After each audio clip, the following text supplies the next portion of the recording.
the pieces all fell from the sky.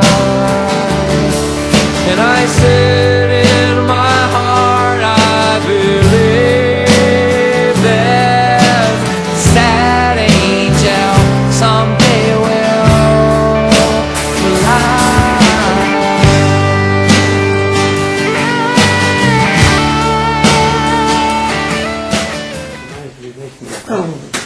Soteria House. It's a But nightmare. What? Are we on tape yet? I think we are on So tape. you're just saying it was a nightmare making a film at Soteria? Oh, yeah. What happened?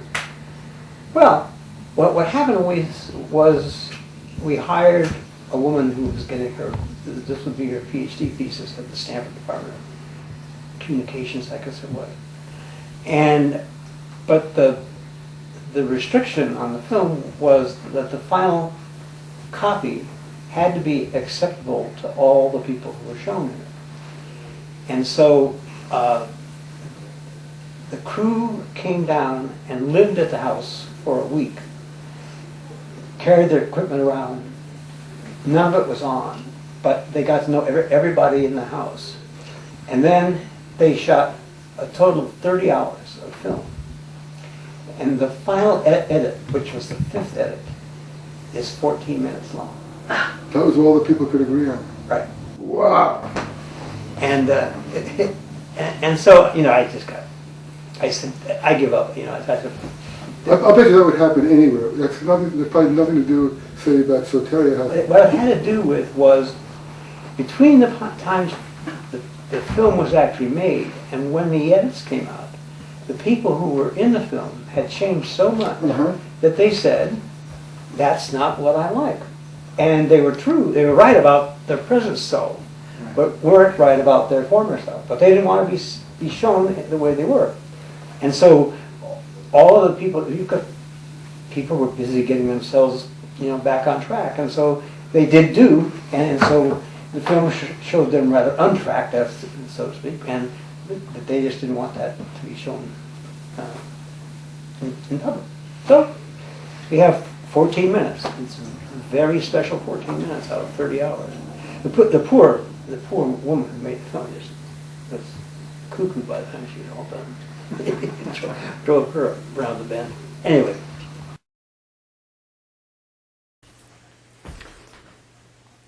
So I'm just wondering if I should give a formal introduction to you. I probably wouldn't even get it right.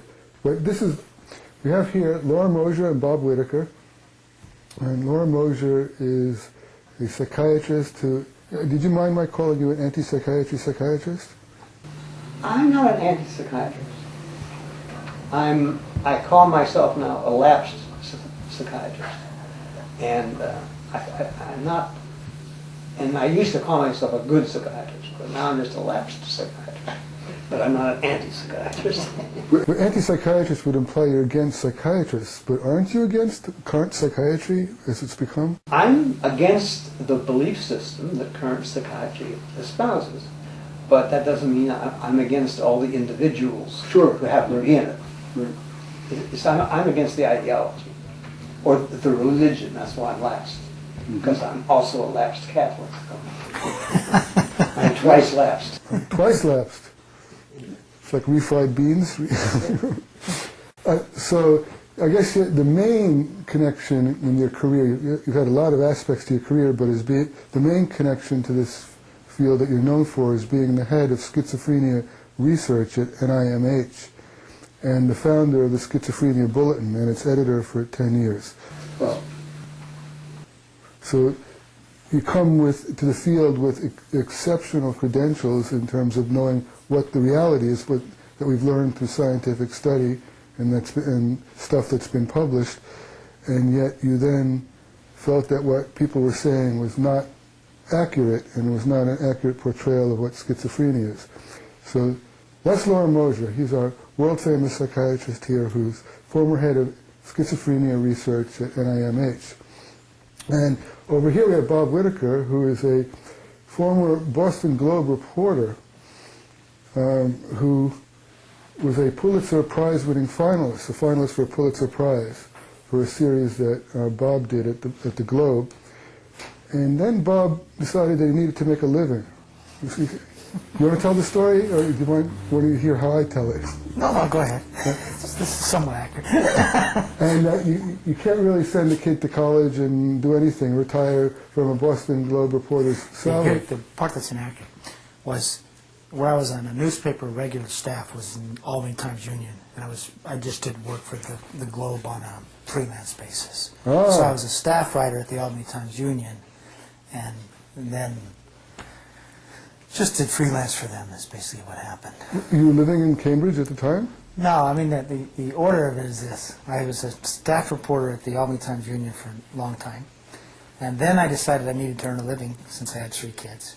So then I founded a publishing company, and while I had the publishing company, I did work for the Boston Globe while I was living in Cambridge. I see. And was a publishing company involved in psychiatry from the beginning, or was No, we covered the pharmaceutical industry, the clinical trial. the third biggest industry in the world, I assume? Right. But in particularly, we covered the clinical testing of new drugs. And the way I got involved in writing about psychiatry is writing about some abuse of patients in psychiatric research, and then from my own company. And then I took that story to the Boston Globe because I had worked for them on a freelance basis, as a correspondent somewhat regularly. And that's the story that you mentioned that was a finalist for the Pulitzer Prize. Oh, so it was in this particular area. Yes. Okay. I didn't actually know that. And then you developed Center Watch for Psychiatry. That was one of your publications. No, Center Watch was just covered. Center Watch was the name of the company. We had a number of publications. Oh. But we covered, again, the clinical testing of new drugs. And psychiatry was just, in fact, that was the only time we ever wrote about psychiatry per se, was when I did this story about problems of patients in psychiatric research. So Center Watch was a more general publication. Absolutely. But I thought that at some point people weren't happy with the stuff you were writing about. Oh, that's absolutely true. The drug companies started to threaten to sue us. And also the companies that worked for the drug companies threatened to sue us. And the companies that did the research for the drug companies threatened to sue you. And what happened was I started writing about some of the fraud involved in clinical drug testing, and how data was spun and manipulated, and how, for example, a small company named Zonogen, as it was bringing a drug through trials, had only one product. So it started announcing very good results, when in fact their drug wasn't working. Their stock price went way up, and the insiders all sold, or at least a number of them. So I somehow managed to get some accurate data through some insiders, and talking to doctors about what really was happening in those trials. And this was an example, we were a small company, but we actually had a lot of influence. When I wrote that story, it appeared the stock company's price, the price of that company went something like from 36 to 12 overnight. So they threatened to sue. We had a company called ClinTrials who threatened to sue. Janssen was threatening to sue us. So it was getting a little Didn't make you tense. nervous? I hate things. Well, we never actually got sued. But yeah, the sense was that if we did get sued, we'd be out of business because we couldn't Couldn't pay for lawyers, even if you're telling the truth. And the Globe actually saved us at one point. We were under a lot of pressure, and I went to the Globe, and the Globe actually went to their lawyers, and their lawyers represented us for free. Wow. Not, just in the negotiations. And the question is, would that happen today with the pharmaceutical industry having more power? Yeah, I don't know. That was, I don't know why they did it for us, but they did it, and I'm not sure it would happen today. Mm-hmm. But the Globe really, this particular episode was 96, I think it was. And the Globe just volunteered. I mean, I had written for them, but as I said, as a correspondent, and they just said, here's our First Amendment lawyer. I don't know what their arrangement was. The guy never charged us. Okay, so to finish your introduction, Bob, sorry. So then they weren't happy with you anymore, and your partner, as I understand it... The drug companies weren't happy. Right, and your partner wasn't happy with the fact that you might be biting the hand that feeds you, so they bought you out. We sold the company to another company. And to Thomson, one of the biggest publishing companies around. Do they have any ties to the pharmaceutical industry? Well, they do various newsletters that, serve the same base. So you got enough money from that to take the time to write Mad in America, That's correct. which came out 2 years ago now, right? January 2002, that's correct. Okay, almost 2 years ago, and that's raised quite a stir. So we have two of the foremost folks in the world who've questioned the received wisdom that we now have about schizophrenia. Loren, when you were down at NIMH, you came there, you were interested in families, and you weren't specifically biologically oriented at the time. Well, you see, I came to the NIMH in 1964, so I didn't have to go to Vietnam. I was a member of a group called the Yellow Berets of doctors. They were drafting doctors. Mhm. And so I didn't think like Vietnam was a good place to be. So I joined the Public Health Service, and the assignment that I got was the NIMH intramural program, which is a research program that the NIMH does itself. The other part of the NIMH gives grants for research in other places. Were you a psychiatrist at the time? Yeah. Okay.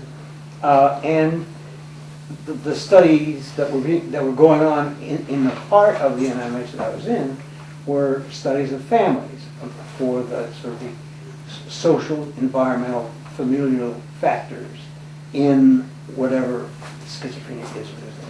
And so I did that for 2 years, but then I left for 2 years and came back as the chief of the Center for Studies of Schizophrenia, which is what you referred to as the head of schizophrenia research, which is not exactly true, but close enough for government work. And that was in 1968 that I landed there. And it was at that point that I'm still open-minded about what things are about, but I invented the Soteria Project the second year I was there. Well, let's get that. So when you first got there, though, it was sort of, you fell into it then to some degree, because you weren't really going there to be a researcher. No, I went there because I needed a job, because I had to leave Yale, and I was well known down in that research community as somebody who was very good. No, that's the second time you went there. Yeah. Okay, the first time you went there, though, and you started getting involved in this kind of research, that wasn't the career path you were on, or was it? Yeah, I always have been interested in things like families and cultural events and environmental factors and all that kind of stuff since I was a psychiatric resident. But anyway, but I got back in down there because of the people in the intramural program who said, this is really a good guy. And they had an empty box on a chart of the organization. And that was the time the NIH was just growing like topsy. And so there was this box, and I arrived, and they said, that's you. And I went in that box and sat in that box and acquired a staff and got bigger and bigger. And then we started the Schizophrenia Bulletin, I think, in 1971, something like that.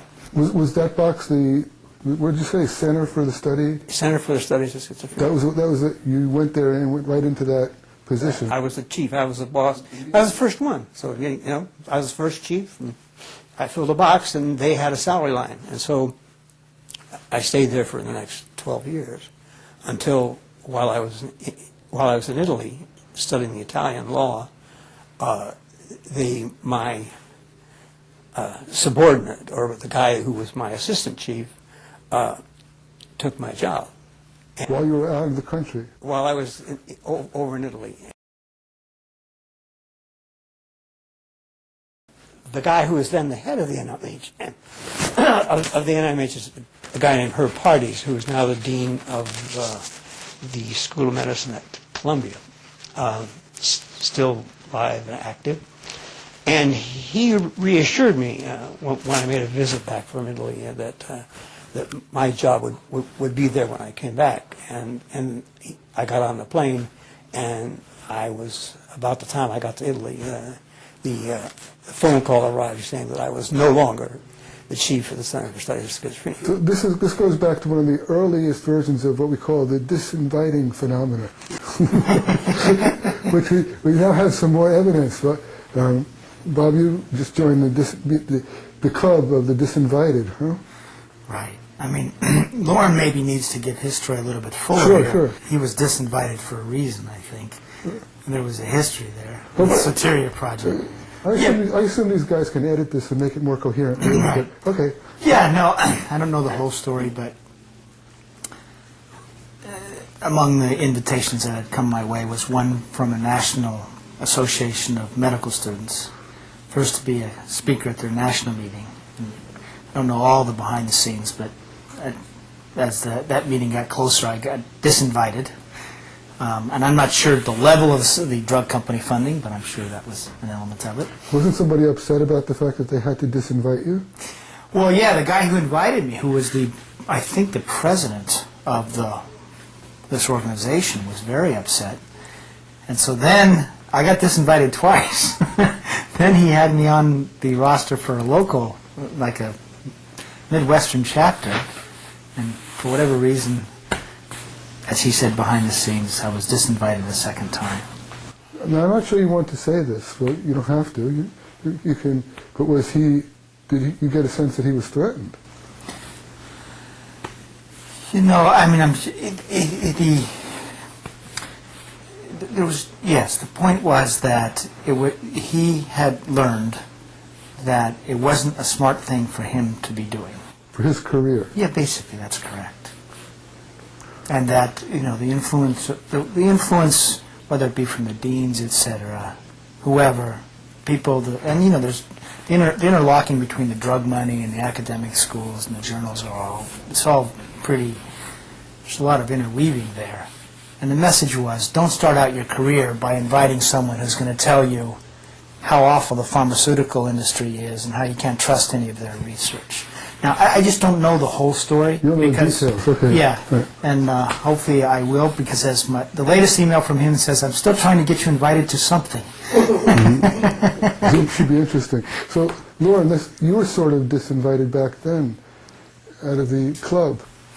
Yeah, I stopped keeping track of the number of disinvitations I got. Is there a competition about who gets the most disinvitations? Loren's so far in the lead here. No, I really just don't pay attention. You know, I've been, you know, guys would call me up, invite me to come and do grand rounds, which are these things that all the departments of psychiatry have, the academic departments, and most hospitals have them. And so they invite you, and they come, and they give you a stipend and pay your travel and all this stuff. And I used to get them, and I'd say yes, and what am I going to talk about, blah, blah, blah, I'd give them a title. And then I'd hear back about 2 weeks later, well, you know, we decided you really aren't the person we wanted to present at the grand rounds. And some guy actually said, one guy was going to the Carrier Clinic in New Jersey. They said that they had heard from the drug house that supports this lecture series, that they would not support my coming to give a talk. And that was the clearest I ever heard it. Most of the time it was sort of mealy-mouthed stuff, you know. Now, the NIMH thing was just, it was just very clear that they and I were on sort of divergent paths. They were just headed strictly into the biological world, and if you looked at the research while I was there, it went from more or less balanced between psychosocial and biological to a tremendous burgeoning of biological research and really level psychosocial research.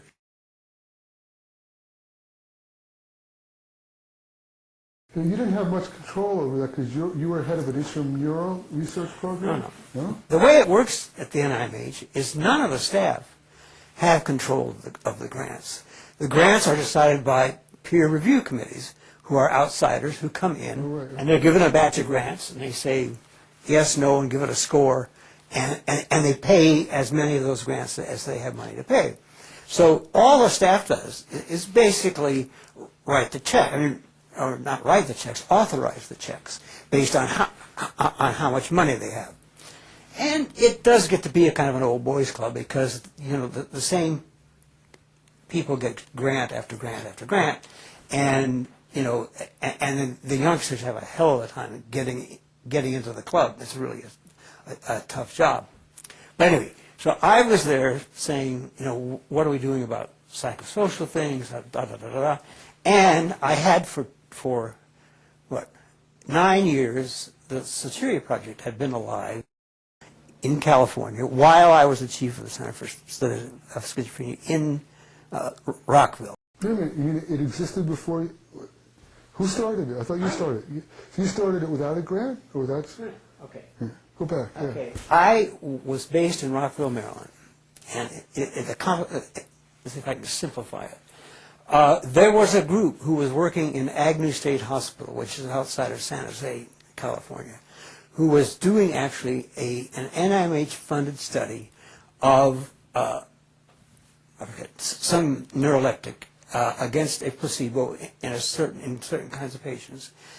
And they had established a very enriched milieu, okay, a very one that was very, we're talking now, 1969, 1970, if you think of the times, what that was like. Well, so I saw the grant, and then they sent through another grant where they wanted to start a ward in the hospital and compare it against standard treatment in the hospital. And the people who were going to be the gurus of this ward were Ronnie Lang, Fritz Perls, and John Perry. Now, I immediately, Lang's an old friend of mine. I knew Fritz Perls and I knew John Perry. And I said, you're not going to get those three egos through the same door in 100 years. And I said, this ain't going to happen, And at that time, the United States was actually, it probably would have arrested Lang at the point of immigration because of his sort of well-known drug habits. But anyway, we don't know that. But he canceled many trips here for fear of that. Okay, anyway. So I said, well, let's do something, let's do that study, but without them as the gurus, and we'll just do a regular study of a drug, no drug, within the mental hospital. It's all in for a grant from these guys who were doing the previous study. Okay. Grant arrives, and the superintendent of the hospital, of the mental hospital, finally looks at it. He says, this study's not going on in my hospital. State hospitals were fiefdoms. They're like small principalities. And the boss is the superintendent. And he just gives the orders. That's it. And then everybody else does it. And so this guy just said, no, this study will not be done in my hospital. He'd seen it, he'd approved it, but he never read it. And so when he finally read it, he said, oh no, that's not going on here. And so the grant was withdrawn. And I said, well, that's a good idea. So let's do it in just a house in the community. And that's how the Soteria Project sort of evolved from this thing in the hospital but into a house in the community, where again, it was being compared against the ward of a general hospital, not a state hospital. And as a matter of fact, during the course of the Soteria grant, the state hospital there closed. It actually closed. So we couldn't have done it anyway. So anyway, but so it was now comparing the experimental house treatment without neuroleptics with the hospital ward, which was, of course, routine neuroleptics as they are today. So that's how the Soteria Project got started. And I got it, it's very complicated. It had an NIMH grant, but a special kind called a collaborative grant, which means it's between somebody from the NIMH and somebody on the outside. And so it had this collaborative grant, and I was the research director from Washington, D.C.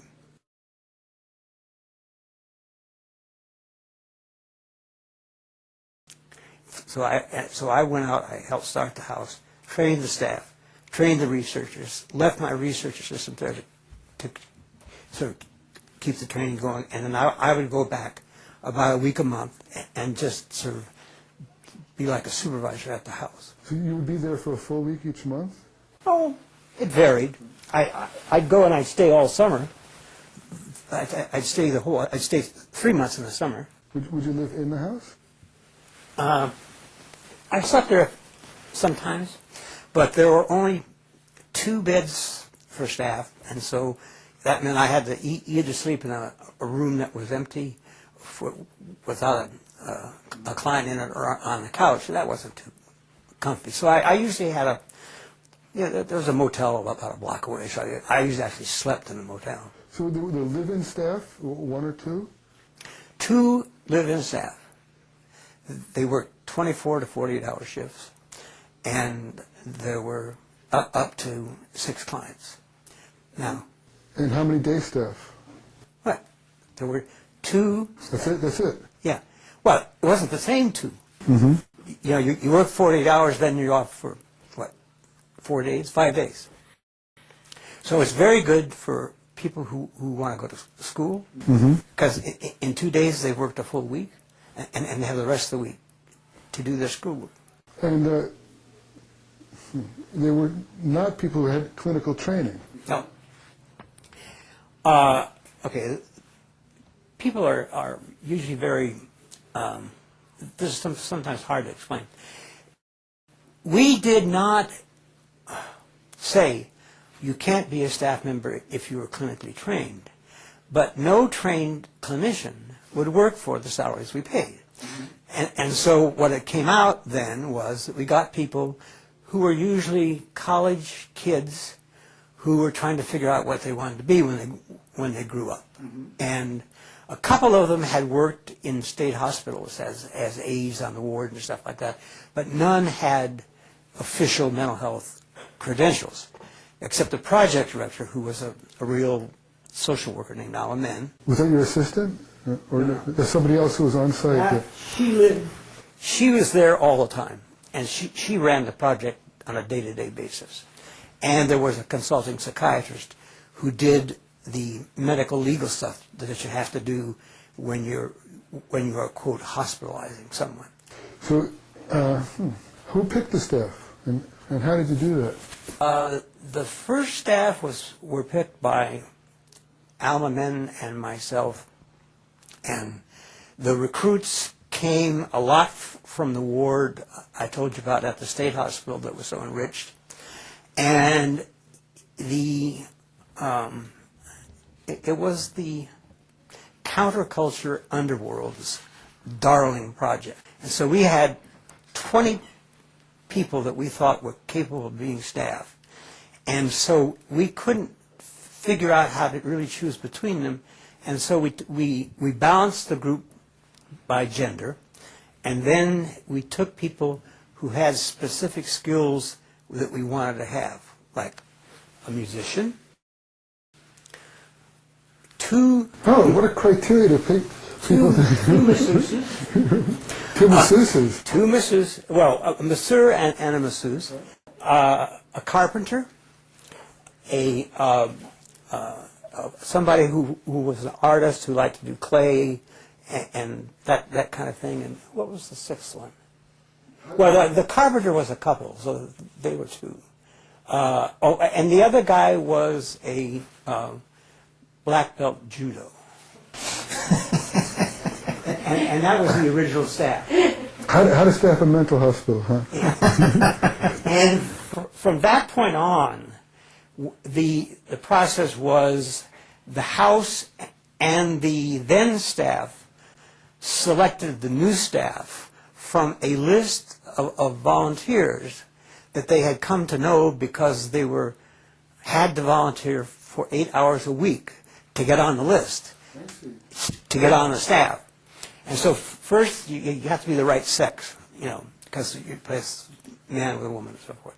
And then after that, the house and the existing staff would all sit down and decide from among the candidates which one they wanted to be as the next staff. So basically, the people living in the house and the existing staff selected new staff when somebody left. So the patients, did you call them patients? No, we called them residents, which gets a little confusing for people who know psychiatry, because psychiatric trainees are residents, but we call them residents because they live there, that they were residents. And the staff we tried to call therapists, we tried to call counselors, what else we tried to call them? We had all kinds of things. And they absolutely refused. They said, we're staff. said, the only difference between us and them is that we get paid. And they pay to be here, or somebody pays for them to be here. Anyway, so that's how they, so it was staff and residents, that's what they were. And then there was the project director and the consulting psychiatrist.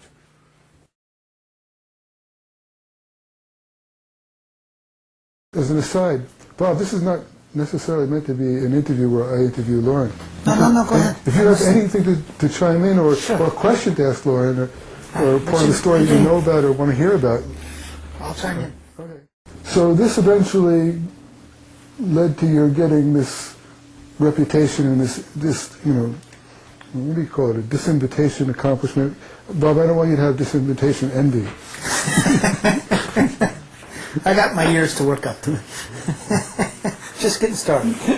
You know, let me tell you, the problem was, it was really, I guess, in the great scheme of things, I guess my ambition killed the golden goose. That was that the project started in 1971. It was a 2-year follow-up study that admitted people quite slowly because they stayed an average of 5 months. But by 1975, we published the first 1-year outcome paper comparing the hospital treated versus Soteria treated group. Now that's only 4 years, okay? That's really a short time in that kind of project. So we had 1-year outcome data that was just dynamite.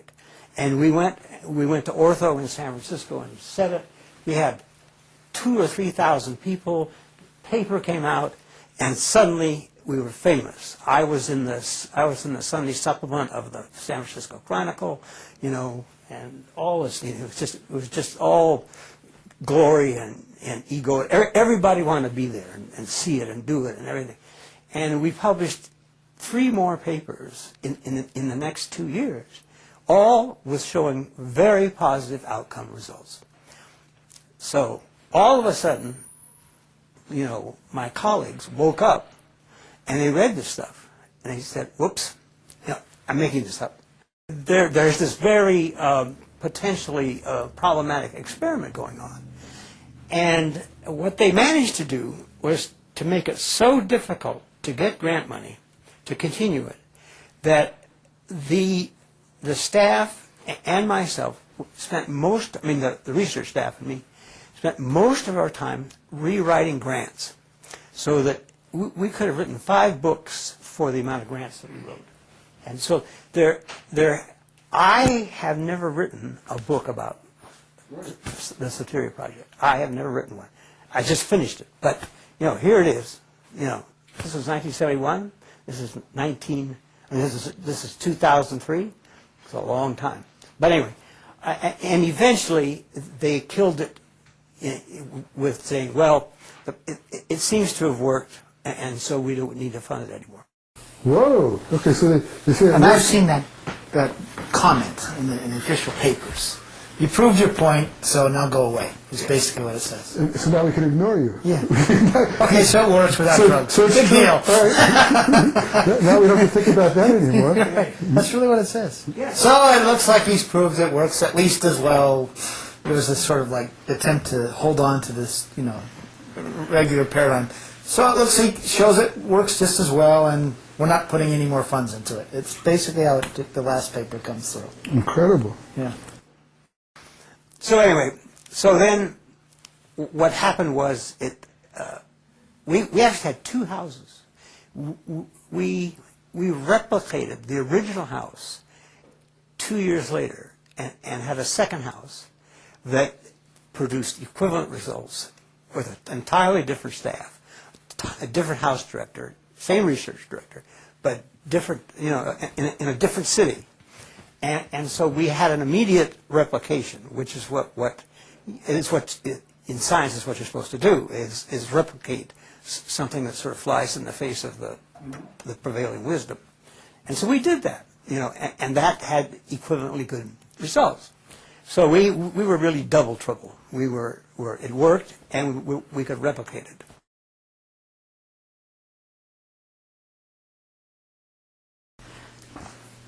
So, okay, so then people wanted you to go away, But which people? I mean, at that point, the pharmaceutical industries didn't control NIMH, did it?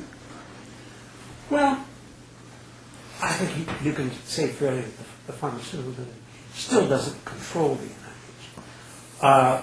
But Would you say the same thing about the FDA? well, no, I think that's a different story. That's a side story. But what made it go away were the biological psychiatrists who sat on those peer review committees, and they were so committed to the notion of schizophrenia as a biologic condition that it is amenable to medication and not much else, that they killed the project in those committees. And it was some of the most extraordinary interaction I've ever had in my life with these committees. I mean, it was just extraordinary stuff. And Bob read some of the so-called pink sheets, which are the write-ups of the committee's deliberations. The project was reviewed and site visited. That means they sent famous guys out more times in its life than any other NIMH project ever had been. So if there was any possibility that data was fudged or it was an anomaly, they would have uncovered that. They were scrutinizing this thing very carefully. Extremely carefully. Is that where you got those comments, that you saw those comments that it's good, so what we shouldn't fund it anymore to this point? You're right. I mean, From the when I pink was sheets? writing about this, I wanted to write from documents. And so Loren had these pink sheets, these review things. And So these are the independent reviewers get sent these proposals, and they all get together in Washington to do their review for a couple of weeks, and they fill out these pink sheets with their comments. So that's where you got that. right. It would become quite clear in these sheets. One is that they didn't want the project to succeed. That you just would see this in the language. That there was, well, it was really, you could see sort of an undercurrent of hostility, I think, in some of the writing. I don't know if you agree, but I thought it was there. And then when the data, even though after they had examined it in every which way possible, still showed good results, there would be this grudging sort of, okay, so you're getting good results, so it's working. Which you just could see a total lack of interest in pursuing the ramifications of the project and the outcomes, and the wish that it would go away. That's quite clear in the pink sheets, I think. So what do you attribute that biological bias to in terms of the reviewers being so biological? Why were more of the people doing research in the field biologically oriented at that time? They weren't, it doesn't sound like they were, was it because drug companies were paying for research? This is before they were paying for so much research, wasn't it?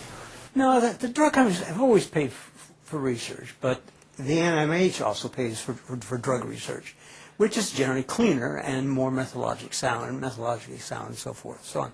Now that's all changed as time has gone on, but at this point in time, the problem was that the political pressure on the NIMH was to appoint certain well-known figures in the field who basically had biological orientations, and they were appointed to the committee to look at this project. This was a very special, unusual project because it was between an NIM staff person and an outsider. So it got great scrutiny, and the pressure was to appoint a certain group of people. But why biological? I mean, where did Dan, you that know come the from? answer to this. You know your own answer. At that point, Sure. it was a self-interest? Well, no, but I mean, look what was happening within psychiatry, first of all. The old Freudians are they're losing, if you go into the 50s, then who's chairing the departments, right? Chairing the departments in the various academic centers. There's still a lot of Freudians. That sort of look at the human mind, etc. But by the 60s, we start seeing a switch to the biological guys rising in power and rising in influence and getting the grants. Now, what's happening in the society at large? Well, Valium gets introduced. There's all sorts of money that comes. All of a sudden, psychiatry now, like all the other specialties. No, you're mixing. You're right, Bob. I forgot. That's what was going on. There was a battle between the psychoanalytic, the therapy-based, personal experience and relating, and those who wanted to be doctors. They were losing their identity as doctors because the rest of the medical profession was laughing at this Freudian stuff, which they thought was hokum and voodoo. And at the same time, the psychologists were becoming therapists. They had nothing. Look at it from an economic point of view. What gives doctors their pricing power? They have pills. Right. They have magic pills. 650s, when this switch happens is when there are all sorts of real advances in other areas of medicine. It's the antibiotics. I mean, if you really want to look at where the American pharmaceutical industry made itself, became a huge business, it was on the antibiotics. The introduction in 45, etc. But this is before the pharmaceutical industry influence. There was a tremendous push for people who'd gone to medical school, who'd gone to training, to want to be part of this exciting new power that was accruing to the medical profession, independent of any lucrative financial interests. Well, right. So I think the industry is, first of all, okay, we've got a couple things going here. If we look at the history going. There are magic pills in other areas of medicine, really the antibiotics, etc. Okay? Now, two things if you actually chart this. First of all, the antibiotics is what the pharmaceutical industry starts becoming a huge force, okay? So it's selling a story of magic bullet medicine. And that starts really taking hold in the 50s, big time. Late 40s, etc. So here's a question. Right. Loren gave me a statistic that the pharmaceutical industry is the third biggest industry after defense and oil. But it wasn't back then. No, go back to the 30s, for example. The 30s, first of all, the pharmaceutical industry globally was centered in Germany.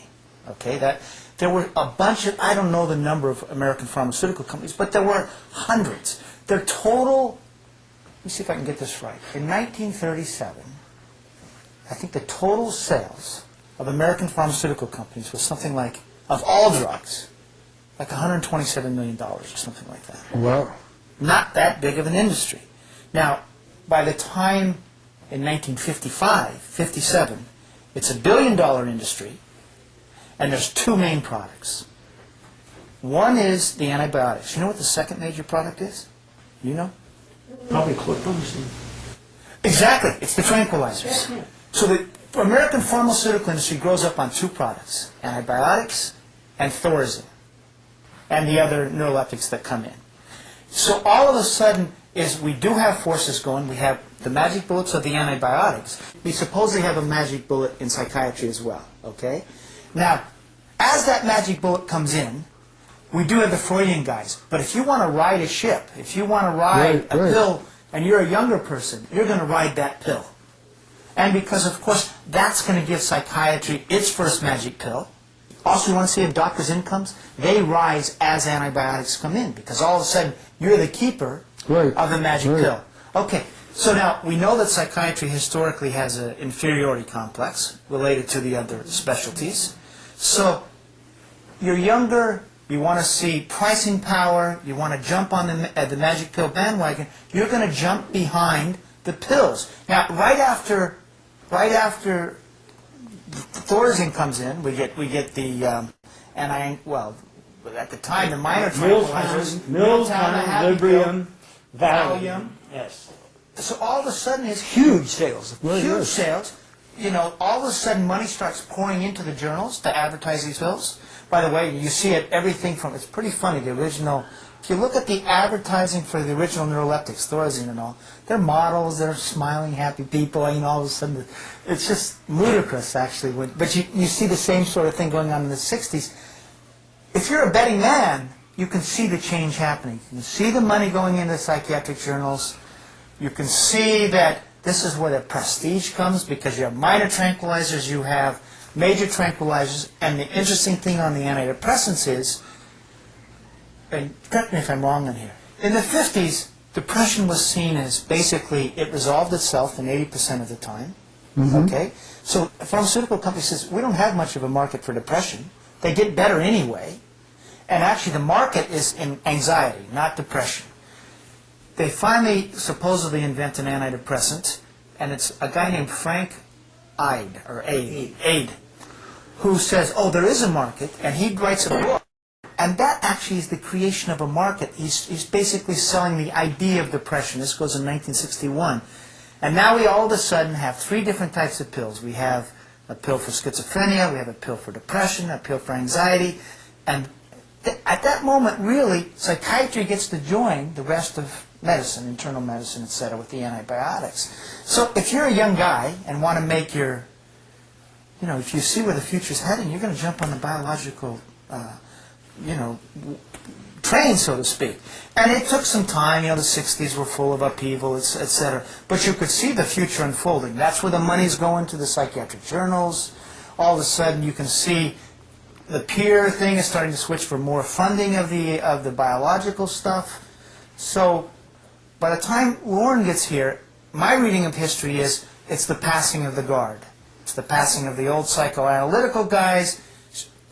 The power is shifting at the academic chairs to the biological guys, and he was standing in the way of that shift.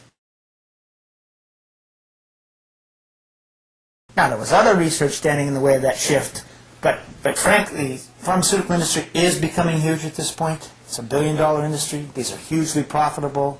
They're selling a story. When Loren came in, we had the dopamine hypothesis big time now. These drugs were balancing. By the 70s, we've got the theory up that they have these drugs, the neuroleptics, they block dopamine activity. Therefore, these people must have too much dopamine activity. It's a normalizing agent. Which is a magic pill story. It's like an antibiotic story. It arises out of that same sort of thing.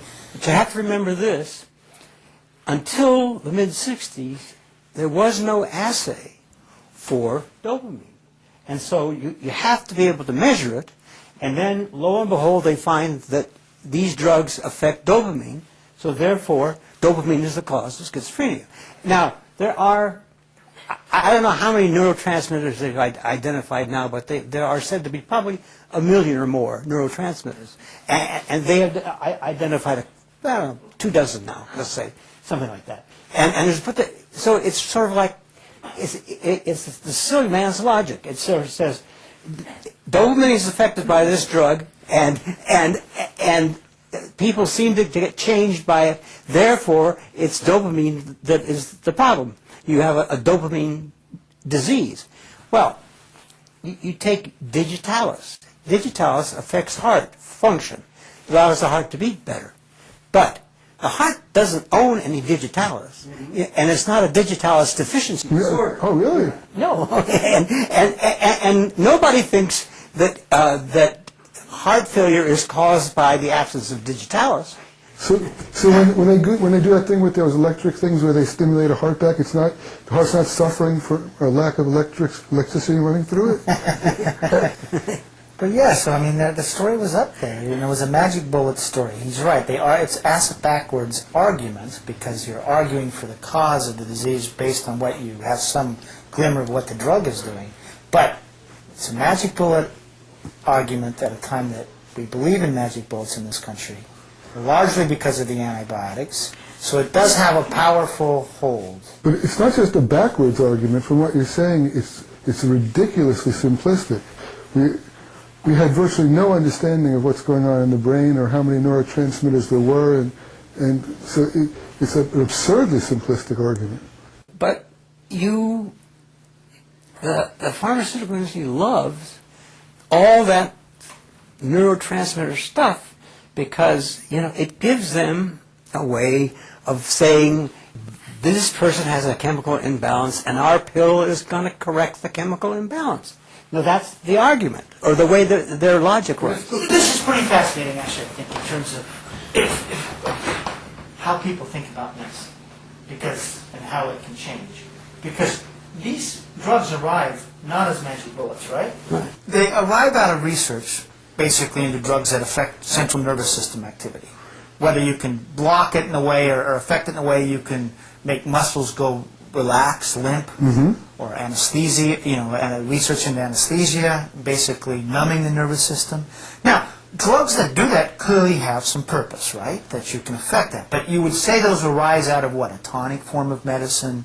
Whatever. And we're seeing that we're creating deficiencies. In other words, you sedate somebody, and you don't want to keep someone sedated forever, or you make their muscles go limp, or you have a drug that prevents rats from climbing ropes to get away from a painful shock. Now, so we know that these drugs do some very specific things in terms of, and they have real activity on the central nervous system. They certainly may have a place in medicine. anesthesia, et cetera, Sure. et cetera. So that's one way to conceive of drugs, right? And I would call that sort of a tonic, whatever, or central nervous system agents, et cetera. A muscle relaxant clearly has a place. I mean, the anti-anxiety, the Miltown and those come out of research showing that they're muscle relaxants. But they don't fit into a different paradigm of care, and that's the one that comes out of infectious agents, antibiotics, in which you're curing something. One is just changing some bodily symptoms, another's a cure. This is so much more of a powerful story, the cure is.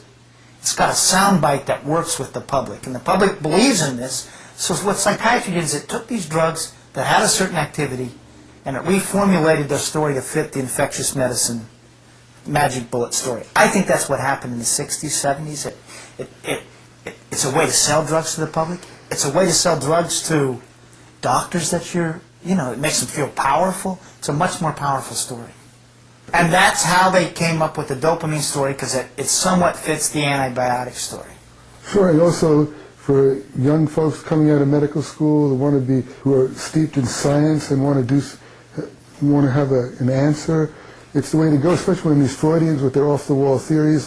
That's all vague. It's not scientific. How simple it is. Yeah. And you make this thing that you said, oh, it's such a simple thing. I can bring in 50 doctors who believe it. No, I was reading. Right? I mean, there are doctors who believe This it. morning I went to the Zyprexa site. Zyprexa, it's not the company. Zyprexa has its own website. Right. And it was right there. Schizophrenia is caused by a chemical imbalance in neurotransmitters, and Zyprexa corrects it. It's right there. They know that's a lie. If you actually, now today, because we've got a lot of research now since they floated this in the 70s. If you call up a researcher from Eli Lilly, and let's say you're a journalist and do this, they will start out with that story. They'll say, oh, well, it's like insulin for diabetes, it corrects an imbalance. And you'll say, well, no, it doesn't. It blocks, you've done your research of what's sent to the FDA, and you'll say, no, it blocks these neurotransmitters profoundly. That's not balancing anything. And they say, oh, well, that's true. So the guys at Eli Lilly will back away from that in 2 seconds. Because they know it's not true. But don't they believe that there was an No, then you'll go, okay, and how about the story about the overactivity, you'll say to them. overactive dopamine system? Right, Okay. and I said, well, let's say Zyprexa. Zyprexa works on serotonin. What, are they supposed to have an overactive serotonin system? Yeah, they have overactive neurotransmitters. So everything's overactive. Yeah, and you'll that's say, okay, and you'll say to the Eli Lilly guy, what's the evidence for it? And the Eli Lilly guy will be honest, we don't have it. Well, you don't have what? There is no evidence for that. They will admit that. There's no evidence for what? That there's overactive systems that they balance anything. What about the fact that it blocks them and people get better? Well, they'll basically say they don't know the mechanism of it. They don't know. They'll just say, they'll back away from the chemical balance story. I think it is a lie, but I think that, and I think that they know it's a lie, but that's not where they know it's a lie from that research, because I think that they can go around it. I think I could answer you and avoid admitting it's a lie. Where they can't do it is with the data for then people without that balancing, without that chemical intervention, do better than people who got this chemical intervention that's supposedly correcting something. So that they kill by saying, yeah, you proved that already, now we can ignore you. That is rather astounding. It's like, how do you understand the switch that's working in their brains? What medication do they need to see straight? I think you have two different stories going here that play out. So let's say, first of all, at the time Loren's doing Soteria House, I think as it's originally floated, it's an honest hypothesis. Maybe I'm wrong on that. But when it's first floated, it seems like, even though there's plenty of reasons to doubt it, that there is some integrity to it. Okay? It's honestly a hypothesis. But basically, by the time of 79, 80, and they've investigated it, they have reason to think that story is not very accurate. By 92, they know it's not accurate. And that's the moment it moves from maybe a flimsy hypothesis to, when they keep on saying it, to where it's fraud because they know it's not really true. By 92, 94, etc. They know, and if you, for example, if you read in Science magazine today, January 17th, 2003, the guy's very much behind the biological story. They ask him, what causes schizophrenia? And they answer, we don't have the slightest idea. Okay, and these are biological guys, etc. So we know that's not true today. When Loren's doing Soteria House, it's still something of a viable hypothesis. People somewhat believing in it. So that's one thing. Now, the second thing is outcomes. So Loren gets good outcomes with his, but it's not like they don't think they're getting good outcomes with their drugs. But if you don't need the drugs to get the good outcomes, it can't be correcting a chemical. That can't be the mechanism for that's causing the problem in the first place, because you didn't correct any chemical imbalance. Or well, I mean, maybe they're going to argue that you have a nice environment, that dopamine calms down. I mean, I don't know what they're arguing at that point. But they pursue along parallel paths, and I'm not sure the good outcomes that Loren gets necessarily says to them, well, our dopamine hypothesis is false. better outcomes, though, not good outcomes, better outcomes. What point in the studies did you start to get equivalent outcomes? Because the neuroleptics immediately knock out somebody's upset, they're hallucinating, they're distressed, and they're making noises. You can knock out those behaviors with heavy doses of neuroleptics. You can almost instantaneously bring that about in a day or two. But at a certain point, people... 6 weeks.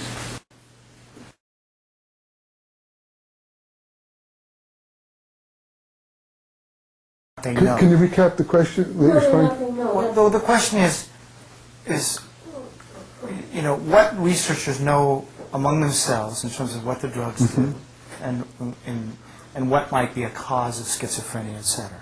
So you go to the Zyprexa.com website and it says Zyprexa fixes a chemical imbalance, okay? So that's one story out there. But now I go to Science Magazine, okay, which is a story that they're telling among themselves, and we're talking biological guys, Steve Hyman, Carol Tominga, etc. And Science journalist says, what causes schizophrenia? And they respond, we don't have the slightest idea. That's January 17th, 2003. So I think the precise thing is the mechanisms are totally unknown. So that's the story, and that's an accurate story, I think. So this description at the Zyprexa website about how... It's a marketing thing. The people who are doing the research could not in any way support those kinds of statements. Absolutely not. And I asked a guy from Janssen, which makes risperidone, why do you make these statements? It's like insulin for diabetes. He says, well, it gets people to take their drugs. It's a story that they can understand. That's what they tell you. And I said, so it's not real? They said, no, of course not. We know it's much more complicated, etc. But it's a way to get people to take their drugs. This is a guy who's writing the lines and putting those lines This together? is a guy, for example, that was big in risperidone research. In fact, he was the top guy.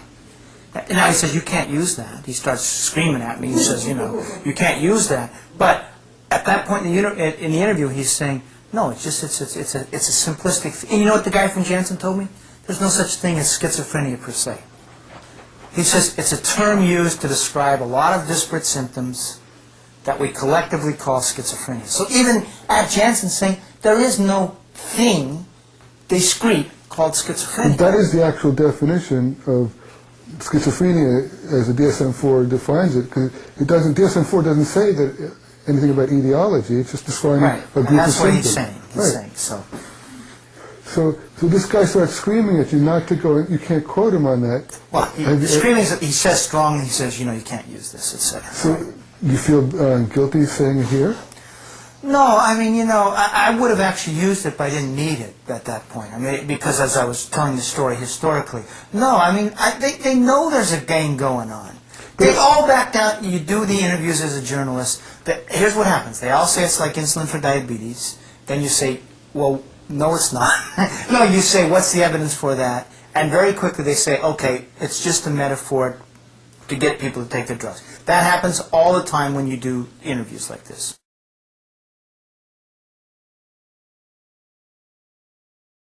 Well, that's sort of what happened with the hunger strike, which they were asking for some evidence that schizophrenia is a biological disorder and is caused by is an illness, it's biologically based, and nobody came up with any data. But then the American Psychiatric Association put out a statement where they responded to it, and basically just lying, like you're saying, where we know that there is a biological basis for this, and then they go off and they ignore the challenge altogether.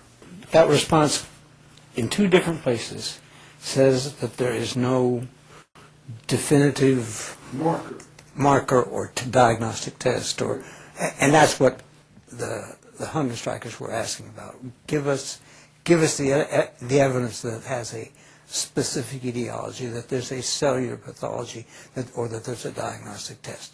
And they admit that that's not so. But then their statement concludes or includes a long paragraph of mumbo-jumbo that you can't agree or disagree with because you don't know even what it means. You know, it's basically a statement that you get to the end, and my comment was, well, present that to any person of average intellect and ask them to sort of tell you what this means. You know, what does this mean? And you can't do it. It is mumbo jumbo, but they have admitted that they don't have a lesion, they don't have a test, they don't have evidence for a specific etiology. They admitted that, and you know, so but they don't care.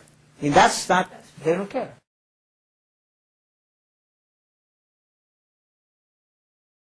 Right, but this guy who's telling you that it's a good way to get people to take their medication, this story, this fairy tale that they're writing, inventing, he doesn't feel that there's any obligation to tell the truth then. No, because he believes the drugs are good, or at least so that they're effective. Well, okay, now we get to that point, then how do we go back to Loren's research that shows that without drugs we can have better outcomes, and we haven't even talked today about the damaging side effects of these drugs, the serious damaging side effects. Yeah, no, well, I mean, the thing is, it's not just Loren's study, okay? First of all, Loren replicates it, but it's not just one isolated study.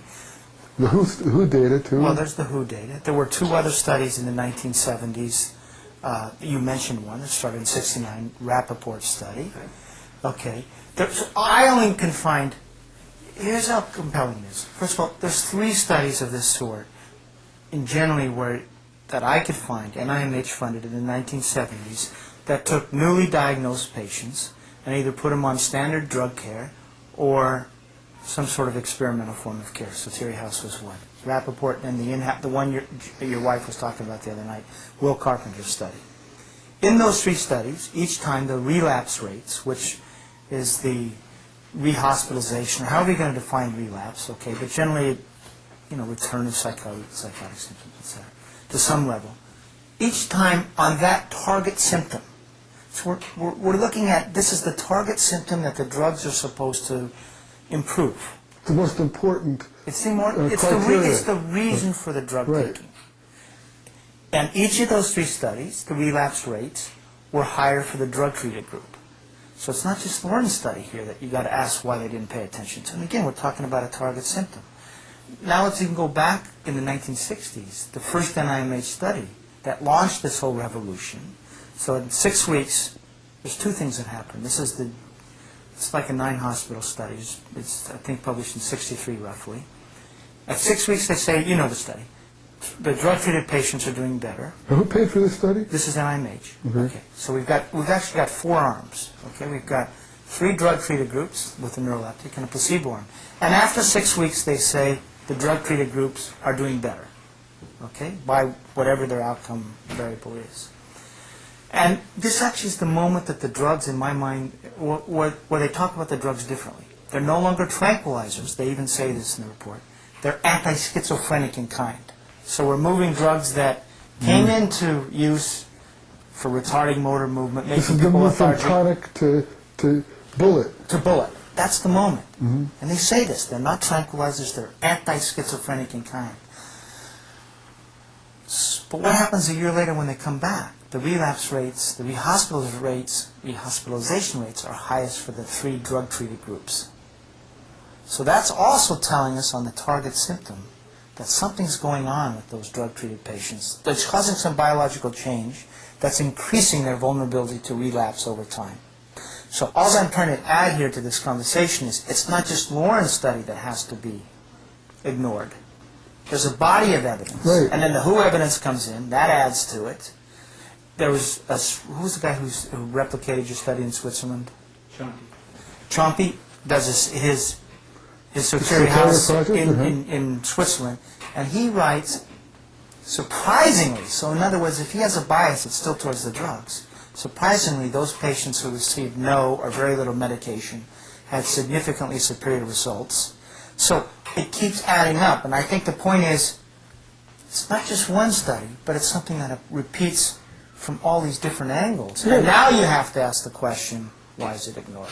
It actually isn't so surprising. You would think that somebody who gets better, who doesn't have a drug to attribute their getting better to, is going to feel more competent at resolving the problems if they start to come up again, feel that they did it, they can do it again, they can manage it, whereas somebody who had a drug handed to them is going to feel, it had nothing to do with me, I needed that drug. That's in fact what they're told. You need this drug, otherwise you're incompetent. So how are they ever going to feel competent and capable of functioning? I'm not sure you can answer this question. I keep trying to get at this question. Maybe you can't answer it, which is, with all this evidence, with the known damage and the side effects, how do you understand how these people continue to tell this story?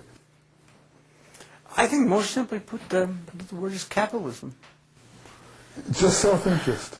Yeah. I mean, drug companies' self-interest. That I can see, but the people you're talking about are true believers. Yeah, because they now feel powerful. Because they now feel like they have bullets. They believe, their religion follows what makes them feel good. So not that religion makes them feel good, what they believe, but what makes them feel good, they will then believe in whatever they need to see that. To justify it. And it can't be questioned. The real problem with the field today, it is the fact that there is no discussion.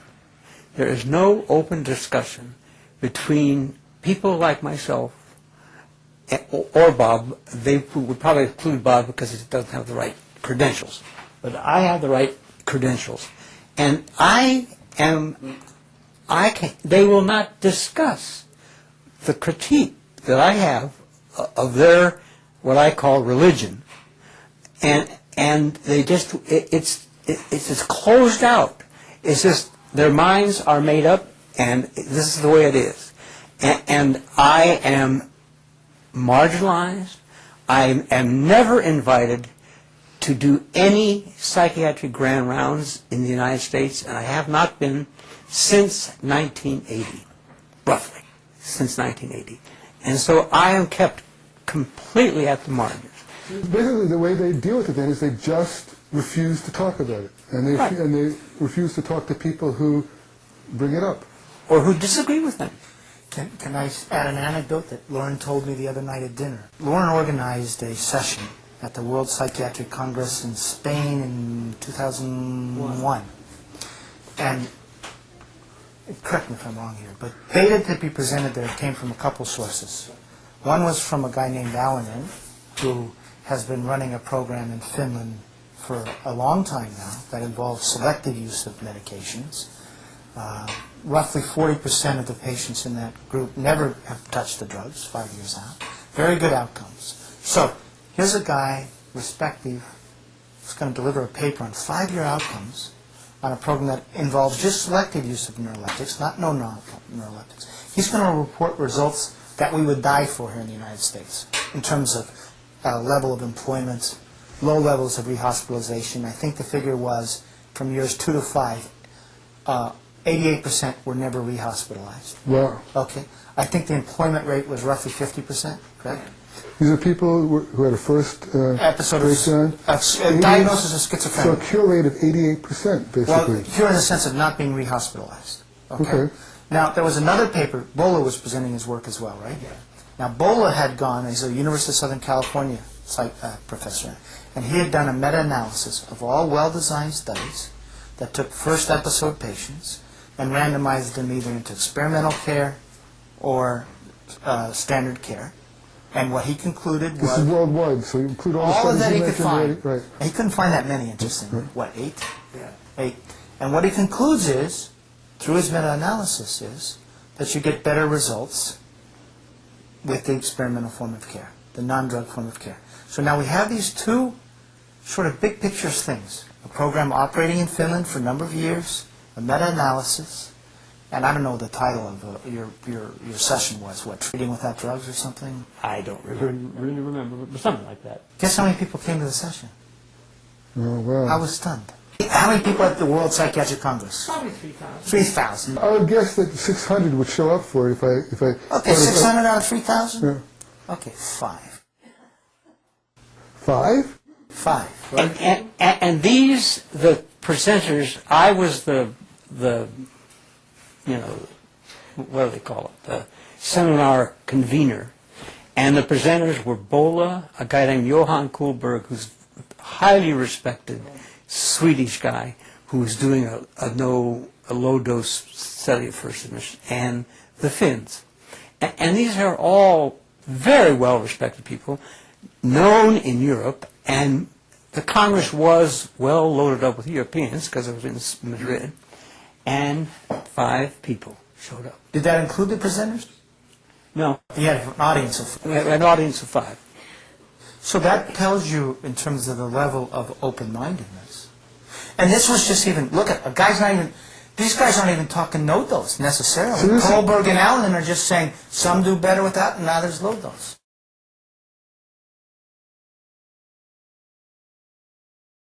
Like, so I got to tell Loren this story, Bob. Okay. You've heard it already. But I was applying, but I think it goes along with the whole religion business.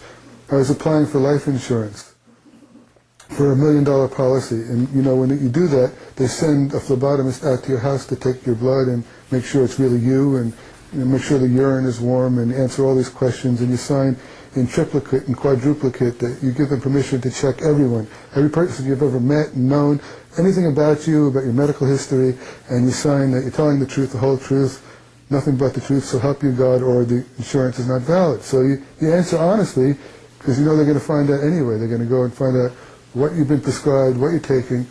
And as the phlebotomist is leaving my house, she says, "You're the first psychologist or psychiatrist I've done this with who's not on Prozac or Ritalin or both." I said, "Wait a minute, don't leave, come back." I have her come back into my living room and sit down. "How long have you been doing this?" "Just a few minutes now. How long have you been doing this?" She says, 2 years. In Newton, where I live, it's got the highest concentration of psychiatrists and psychologists per block. It's a zoning requirement. You have to have one for every block.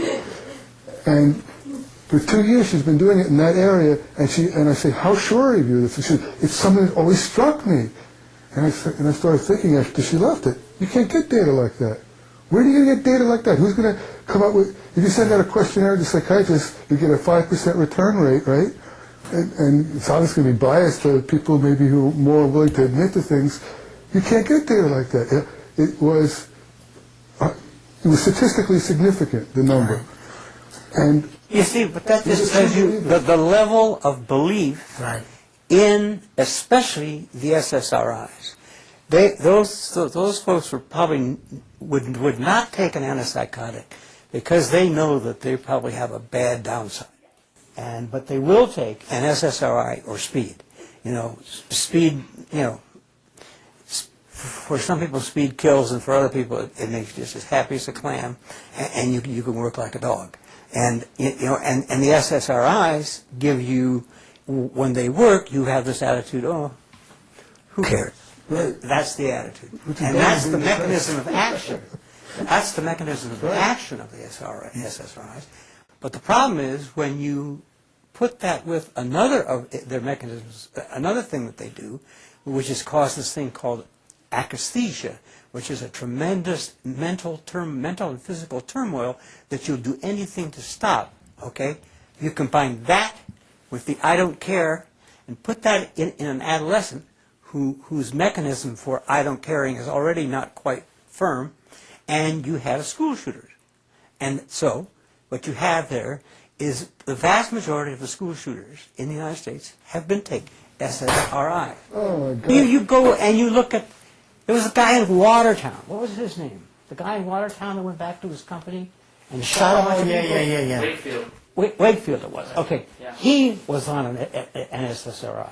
And they are drugs which make people who have never been suicidal or homicidal that way. I thought the story was he was off that week.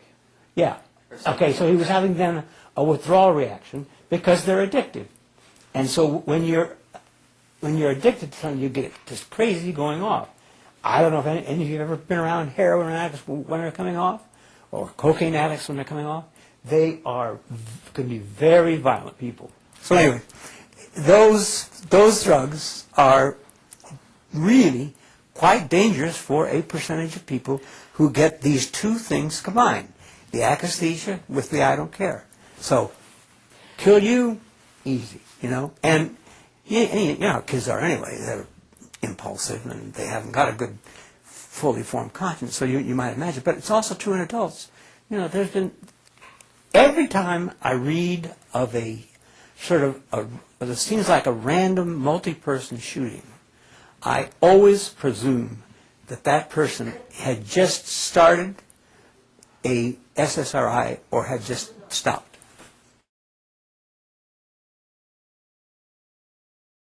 One question I always have of folks when they talk about these things, especially psychiatrists who promote this, and often they talk about mixing it in with psychotherapy, because those are the conferences I used to go to, the more psychoanalytic ones, and how important it is to give medication when it can be useful, is since you want to understand the experience of your patients, have you tried it? And they usually won't answer me. They just get quiet and they go on to another topic. And I think that, and I suggest to them that I think that these drugs are so safe.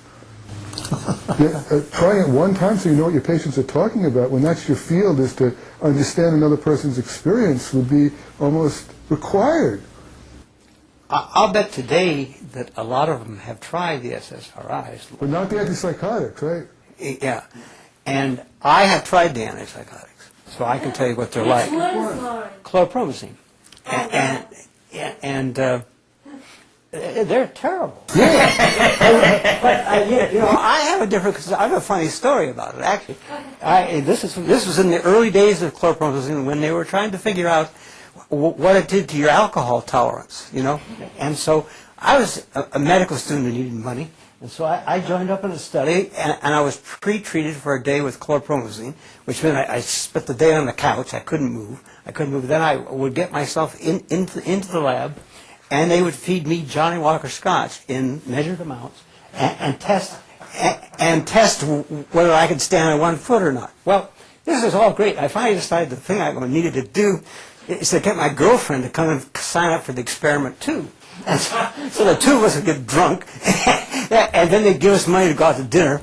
And so we had a great time, except we had to get rid of the Thorazine as quick as we had out of our system. It was kind of a fun thing. And I can tell you, it halved my alcohol tolerance. How would you describe the effect? You see, you got the Thorazine effect before you started with the alcohol. How would you describe the pure Thorazine effect? I felt like somebody had injected concrete into my muscles. Yeah, that's interesting. And I couldn't move. I was on a couch like this. And, for 24 hours before the experiment, because that's when I took it. Then I stopped and had the experiment, and it metabolized out. And really, probably by the end of the experiment, most of it was gone by that time. But not all. But I made money, got to have drinks, had spent my afternoon with my girlfriend. Besides, you didn't have to stay on it. Yeah, no, that's the point. I took it for one day, or I took that or a placebo for one day before the experiment. And placebo. I mean, God, I knew when I was on placebo. I mean, who can, I said, you should drop the placebo arm of the study. There's just no way that you don't know that you're on the drug. Anyway.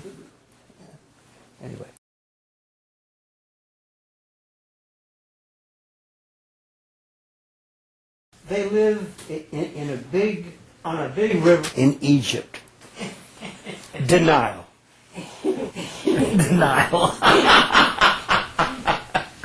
Well, this goes to the sense of why there's no open discussion.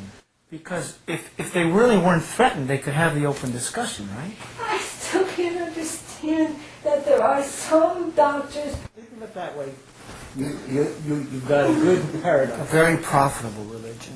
Yeah, at this point, people believe whatever works best for them to make money. You know, and they do find ways to set up studies to help them convince themselves. I mean, there's two classic examples. You asked in terms of maintaining a belief in neuroleptics. They ran studies where they would take patients who were stabilized, they'd yank one group off, this group would do terrible, and they'd say, see, you got to maintain people. That became, if you look at the rationale that appeared, for example, I think it was in New England Journal of Medicine, how do we know neuroleptics work? They cited two studies, basically. They cited one, that first 1960 study, that showed it works for an acute period of time, 6 weeks. And then they studied a meta-analysis of all these withdrawal studies, and they said, that's how we know we have to maintain them. So that was the evidence base. It was those twofold. But we know with the first one, for example, that when they went back and revisited the patients, it was the placebo group who did better. So that sort of cuts out the first one, or at least, starts cutting down that. And the withdrawal studies are clearly, they're fake studies. The abrupt withdrawal. I mean, Right. you're doing a study design that gets you the answer you want to do. But it becomes a mechanism for believing it. And then as far as the new drug studies, they have a placebo group that's a withdrawal group. So you can design studies to find the science that says this is scientific, and they can science. And that's why when they criticized my book, they said you didn't. Well, first of all, I did do some work on the withdrawal studies and showed how those were, bogus. But there are studies out there that can support them, like the drug studies. The placebo group doesn't do so well in the commercial drug trials. But when you point that out to them, or when critics point that out to them, the next time they design research, they don't change that. There's more going on here than just... No, clearly. Yeah. But I'm just saying that they find ways to have at least some evidence on their side. Yeah. But it is a religion, but they do become believers, and it is a religion that works for a lot of people, let's be honest. It works for the docs, because the docs, if the psychiatrists don't have a pill, they're no more powerful than psychologists, money-earning capacity, so it works for them in that way. It works for the drug companies.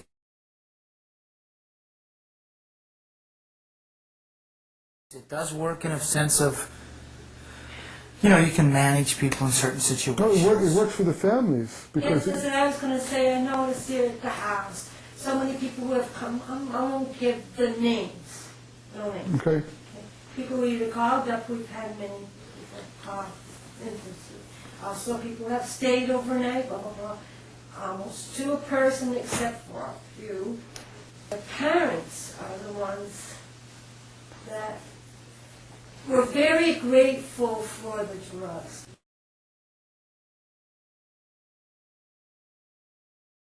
You fill up this house. If I just go out to the hospitals and say, you're discharging people, you need a place to send them, and we just spread the word, we could probably fill up the house, but we'll fill it up with people who are brainwashed in that way. They're not bad people. No, they're the sweetest people you've Right, ever met. and they're people who may come to understand some of what we're talking about here at some point in their life, but it makes it very hard to put together a house where people can come and try to do something different.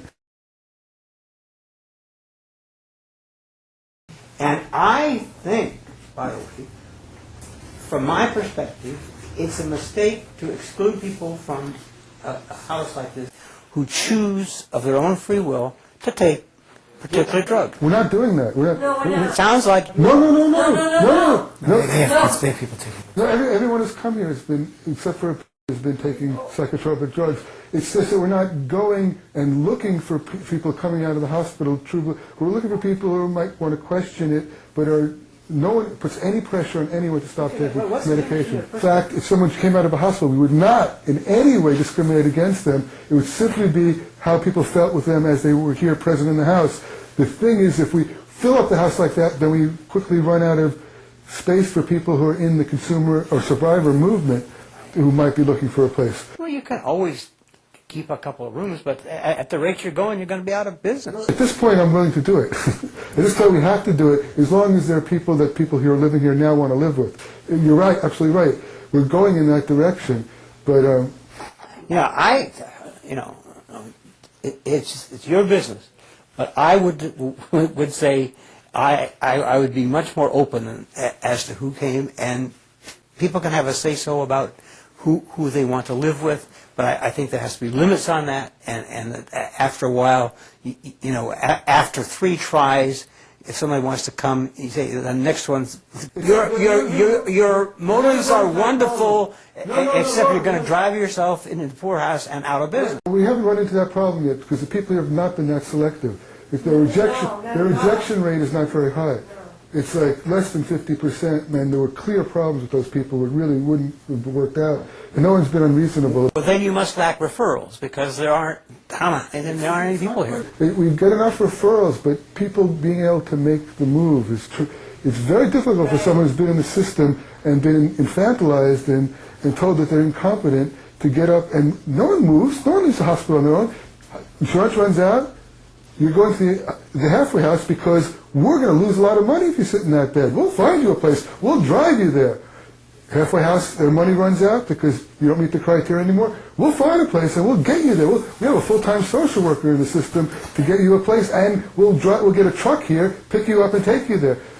That's part of the problem here is we don't have a system that moves people around. They are operating outside the system. The system is built to be shelters where people do have to take their drugs.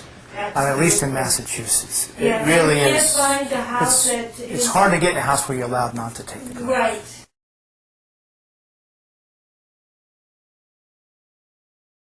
Rich, you have something? Can I ask a question? Yeah, sure. Sure.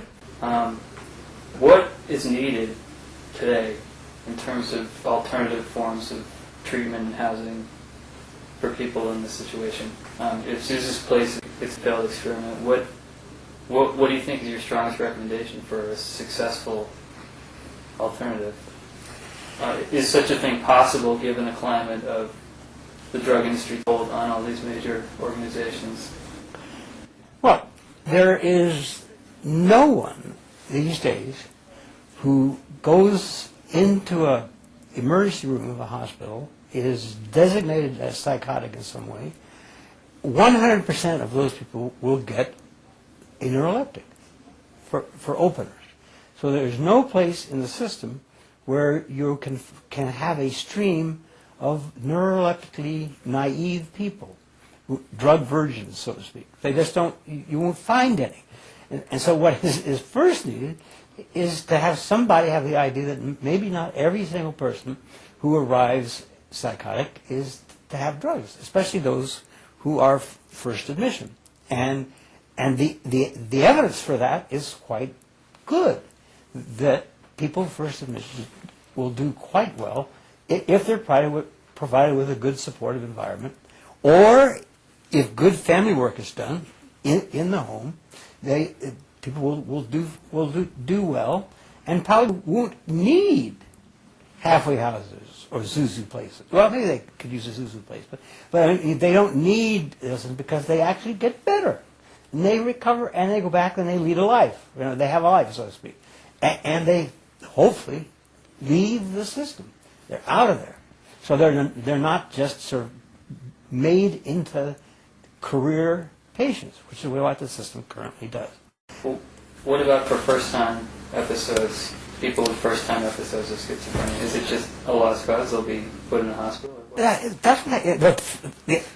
The typical career of the first time, he or she will be taken to an emergency room, and he or she will be labeled there with some kind of, I just use psychosis as kind of a generic term, and he or she will receive a neuroleptic, maybe by injection, maybe orally, within somewhere between a half hour and an hour and a half. In the emergency room? In the emergency room. And then they will be sent up to the psychiatric ward, where they will continue this regime, and they will be discharged an average of, I think it's about 9 or 10 days now later, in this sort of stupefied state, and out back to probably at first their family, but after they get through it a few times, then they go out to halfway houses that are in the system and so forth and so on. So there is just no way now that I know, or no place now that I know, where if you are psychotic for the first time, you will not be treated with drugs. In fact, it is generally felt to be, or thought to be, or said to be, malpractice Right. to have not treated that person with neuroleptic drugs. As that's the way the thing goes.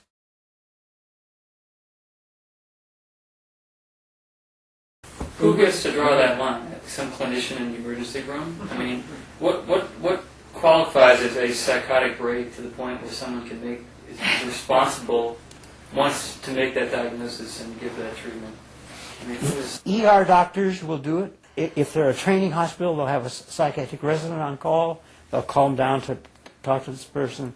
If they're a community hospital, they usually have a psychiatrist on call, and he will come and say, this person is psychotic, give them drug X, and send them up to the psychiatric unit, or send them on to the psychiatric. It's not that big a decision, though, because you have to remember these are safe, effective drugs, and they don't do anything wrong, and even if it was a mistake, it's no big deal.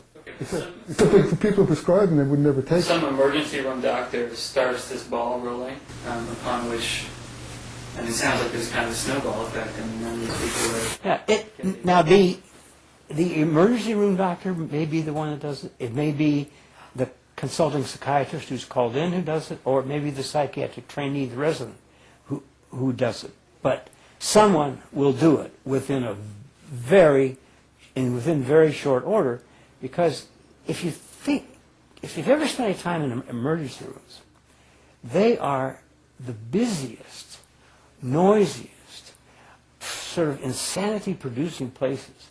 They're the worst place in the world in which to not be able to filter stimuli, and you want to close things out and stuff like that. You can't do it there.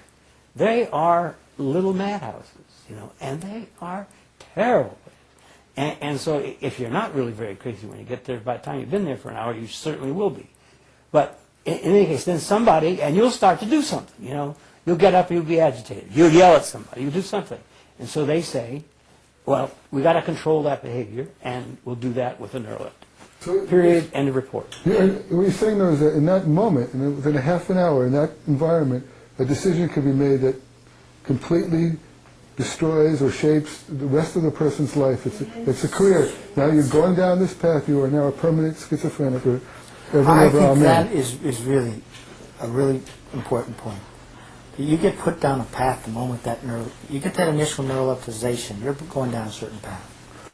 And unless you have the gumption to get your ass out of the hospital and stop the drugs within, let's say, a few days, and if you believe what you're being told on the ward and elsewhere, this business about diabetes, and if you swallow that line and go with it, because it's powerful medical words, then you're sunk.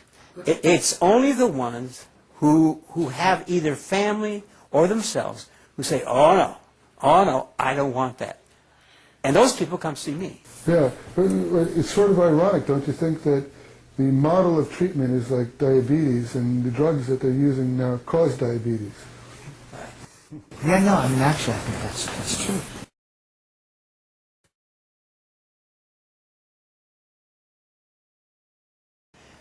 Now, there ought to be alternatives. Okay, that's the way the system. So we're turning out people who are all drugged, okay?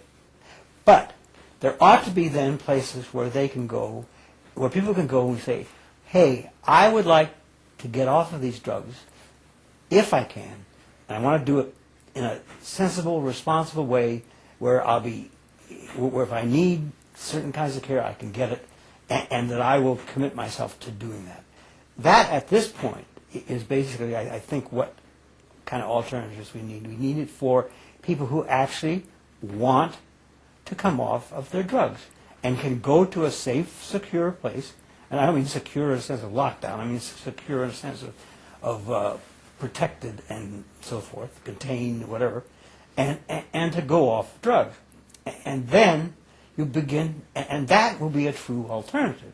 Because right now, everybody has the drugs up front, but there are a substantial number of people who want to come off because they know that A, they're being poisoned, and B, they don't make them feel good, whatever, all the reasons that you can hear from people if you really ask them. But there is no place now where you can go and where somebody will help you, actually help you come off drugs. That's what's missing in the way of alternatives, of things that could actually fit into the current system that creates all these drugged people to begin with.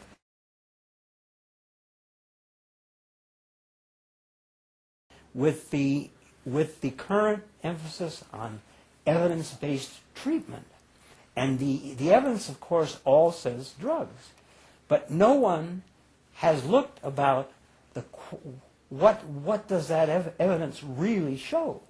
I mean, what is the evidence? Or what's the bias in the evidence that's being made into this sort of, the evidence-based treatment is based on bad evidence, right?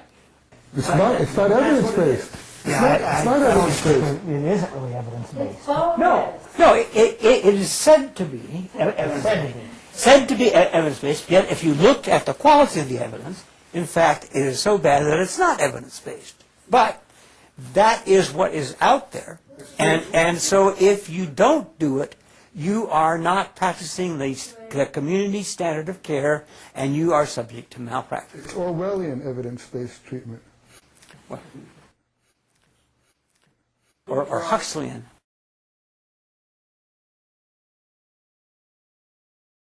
Go, Richard. So, does the patient at that point in an emergency room have a right to refuse? Like you lose the right to refuse your own intake of the drug. What does right to refuse drugs mean when you're disorganized and chaotic, and all these docs are surrounding you, telling you need this, and how are you going to stand against them? Well, okay.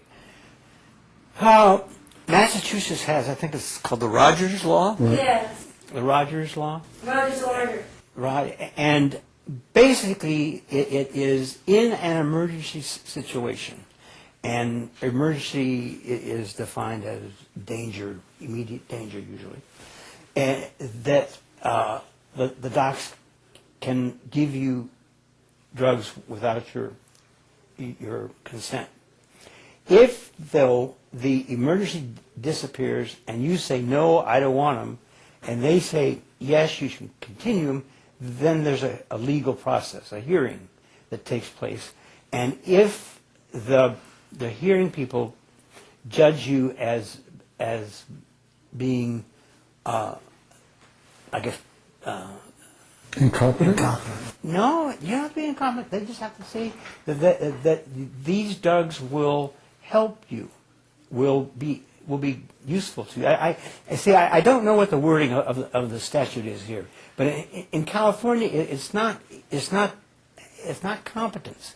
That's a separate issue. This is, do you have the knowledge needed to make a rational decision about these drugs? Yeah.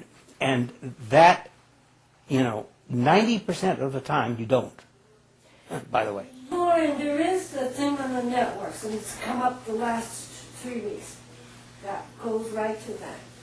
If you've already got a certain diagnoses, inherent in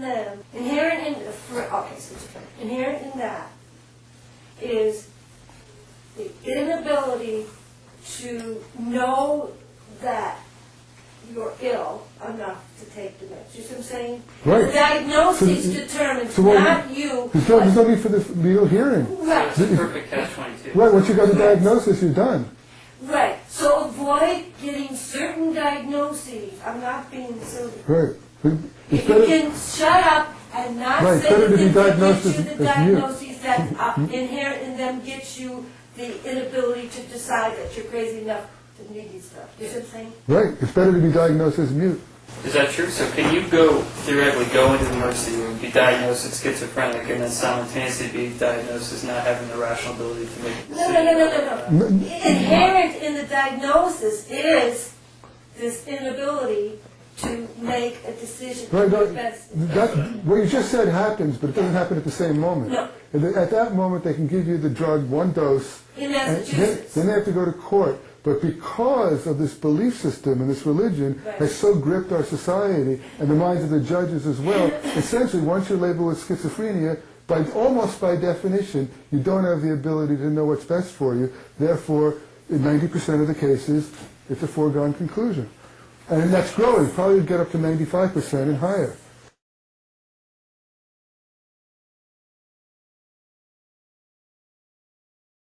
But the other side of the problem is there is tremendous human distress, disturbance, pain, whatever you want to call it, that's going on, that needs some kind of care, that needs something to sort of reduce that pain, to reduce that disturbance, to bring people sort of down, if you will, if you want to use the LSD trip as a kind of a metaphor.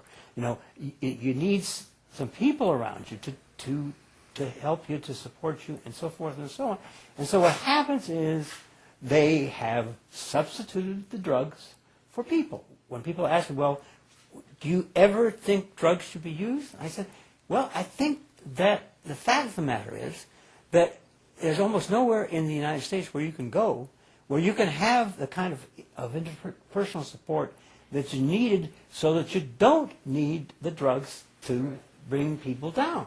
It's just the pills have replaced people. And one of the points you make in your 99 paper is that people would be cheaper in terms of, it's not cheaper than a pill to provide people. It's expensive to provide people instead of a pill, but over the long haul, the cost to society in actual dollars and cents would be cheaper to provide people in those environments than to get people on these career paths with neuroleptics.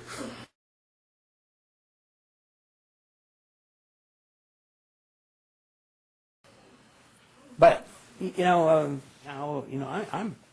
quite cynical about the whole thing. There are a few people who are sort of in this tiny little camp that we have, that believes this way. But the power, the power is where the money is. The power, the money is in psychiatry and big pharma. That's where the money is. And now the psychologists want in. They're trying to get prescription privilege. I used to want to get prescription privilege. I wanted to be equal with psychiatrists, and I thought it would be a great thing for psychology. And now I actually realize it'll be the end of psychology. It'll be the end of psychotherapy in psychology. And do you know who is providing the money? Yeah, they want the pharmaceutical companies want the psychologists to have prescription. They're already starting to put ads in our journals. Yes, but the interesting thing is that they're going to create a fight between themselves and psychiatry, because when the psychologists went for it in New Mexico, the American Psychiatric Association spent a fortune fighting the legislation that the big pharma, who is their real owner, is supporting. Whoa! The dogs are biting the hands that feed them, and vice versa. The reason is, of course, if psychologists can prescribe, why go to a psychiatrist? I mean, there's no benefit, right? Right. I mean, they're actually probably better off. Psychologists are better trained. The more prescribers you have, the less you're going to be able to charge for giving that. Keeper of the magic pills. Right, exactly.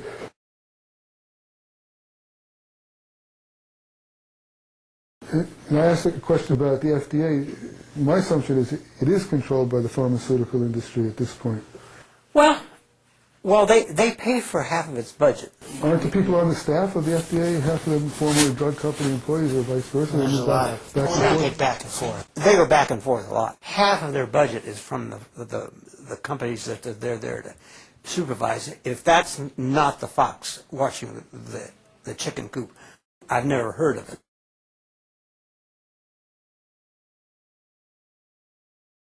Can I first ask a couple questions that we really want to have answered to keep this a little bit on target? Sure. Definitely. Part of the reason is to answer questions you might have. You're the layperson here. I am the layperson. Yeah, right. I mean, and I did read your So Crazy After All These Years article some time ago, and I was supposed to review it again today later in the time. But it's a stupid question, and I'm sure you guys have already partially answered all over the place. But is it basically a proven thing that the interpersonal, phenomenological, or whatever you want to call it, approach to treatment of people labeled as schizophrenics, is it proven that that's, in the long term or the short term, more effective than the drug treatments that are currently administered? And if so, why hasn't that caught on? Why has that not become the mainstay? Let's say that there is a good bit of evidence that psychosocial treatment, whether you call it interpersonal phenomenology or Kohutian psychoanalysis, whatever. Support community. Psychosocial, anyway.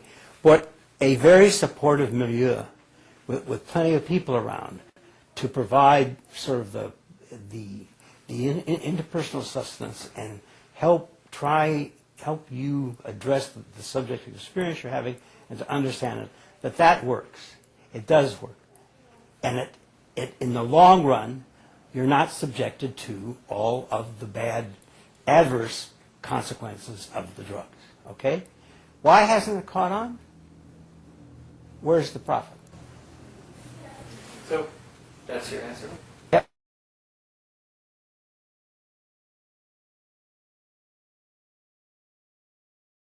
Can I add just one thing to this about the evidence for this?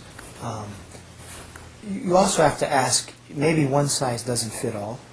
And this came out with, the May study, of course. One of the very first studies compared 5 different forms of care. It was like drug, milieu, psychotherapies, electroshock, and I forget the other one. But the point is, I think it was 59% of the patients in the milieu group treated without drugs were discharged, okay, in a certain period of time. Within a year. Within a year.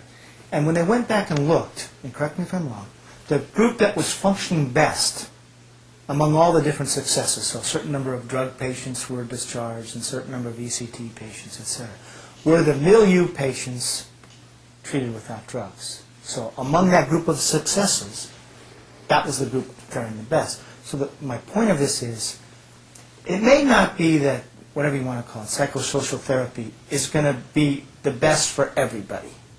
But what I think the evidence is quite clear over many years is that there is a group of patients that come in, if not treated with drugs right away, not put down this path, that they're going to fare the best, they're going to recover, they're going to get on with their lives. And that goes to the first episode as to why you've got to avoid immediate neuroleptization, is you've got to have this group segregate itself out. They're ones that can recover, get through the schizophrenic break, and not go down the drug-based line. Based on your review, both of you, what percentage? I think it's at least 50%. It seems like it was higher than that. You said I'm being cautious. 50% after one break. I thought you said a few go through a second and third and then don't have any more. Yeah. And if you look at the long-term studies that occurred before the advent of the neuroleptics, in places where they got good social care, which was mainly in Switzerland, on the order of between 60 and 70% had good social recoveries at 30 years. And there were no neuroleptics to give them. They just gave them good social care. And we're talking about 2/3 approximately. Yeah. And I would agree with that. I was just being cautious. it might be that the other third who don't do well, maybe a short course of neuroleptics would in fact, help them. That's what Bob's saying. One size doesn't fit all. But you can't at this point know in advance who the ones are who are going to get well without drugs. And basically by taking everybody and giving them that one-size-fits-all cure, which is the neuroleptics, and a permanent label and a belief system that it's biological and an imbalance, we're destroying 2/3 of the people who could get better if they weren't. Yeah, I think that's the problem, is you're converting that group that could recover into a chronic patient. Right.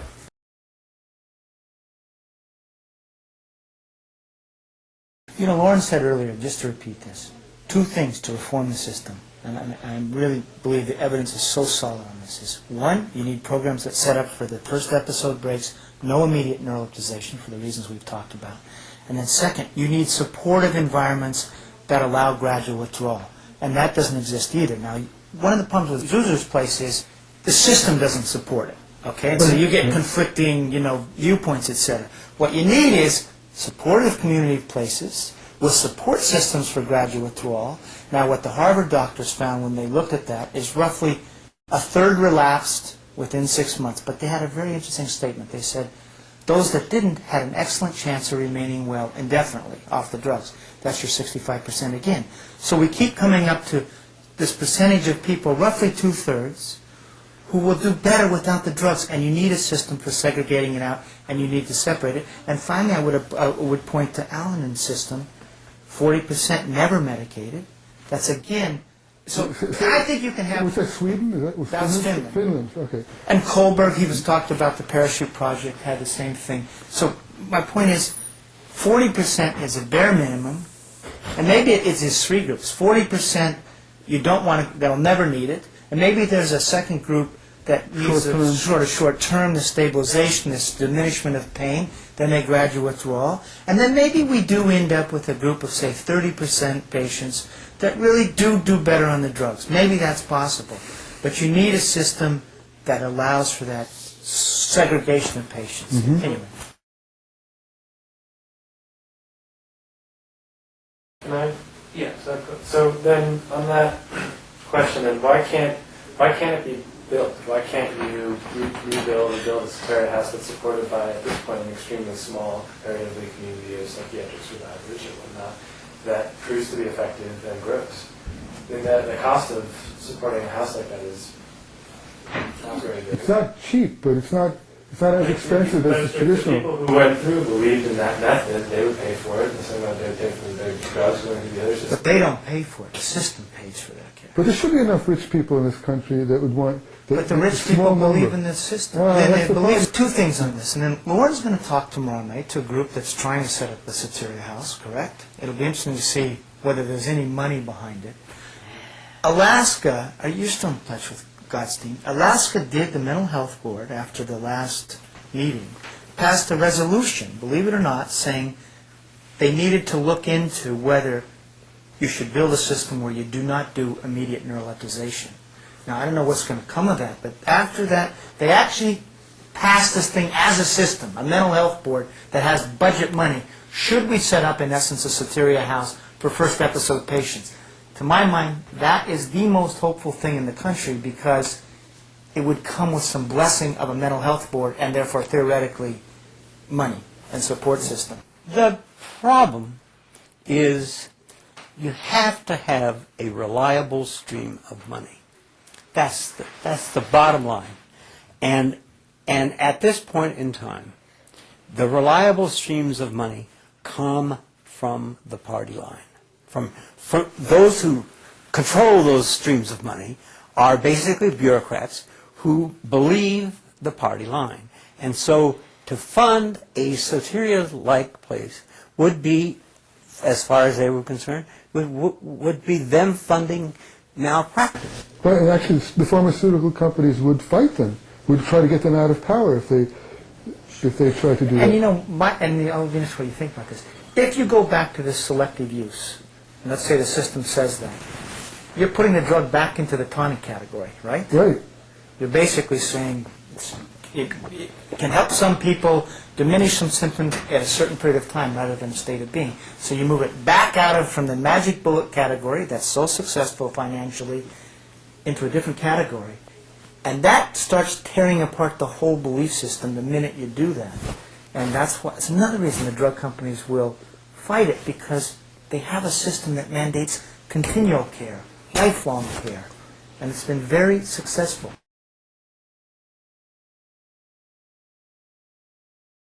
Here's the thing that's ironic here, just last thing, and then I believe in the drugs as tonics, as possible use, in your medicine cabinet. You use them selectively. You understand what they do.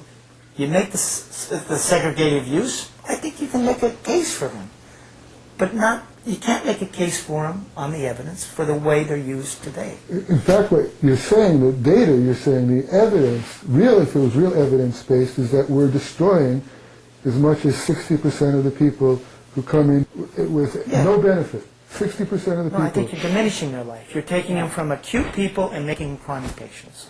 Well, with the tardive dyskinesias, it's more than just diminishing. And so how do you, any reaction to the new laws of community commitment laws and this new move to develop a implantable antipsychotic using Haldol of all drugs? Loren can address that one. Well, of course. My answer is absolutely predictable. First off, I think giving a drug like that you can't basically stop for a year is criminal because of the known long-term adverse consequences that, 5% a year will get tardive dyskinesia from that drug. So in that year, you have a new 5%, next year a new 5%, and by 20 years, everybody has tardive dyskinesia. Coercion. Don't get me started about that. Where psychiatry is the only part of medicine that can force people to take treatment against their will.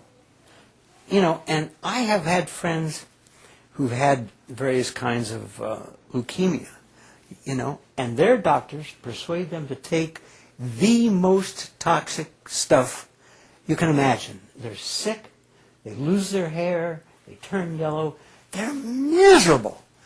But they can't be forced to take that treatment, but the doctors somehow are able to persuade them that this is, in fact, life or death. And I think that's the point. At life or death, and the guy says, this will give you a 75% chance of survival. Without it, your chance of survival more than a year are 5%. But he's got leukemia. He's still competent to make a decision. Well, right. But I think it's also the life and death part. That's a different thing. But why are we forcing people to take these toxic substances? I mean, it's a crime. It is a crime. Yes. That's the bottom line. It's criminal.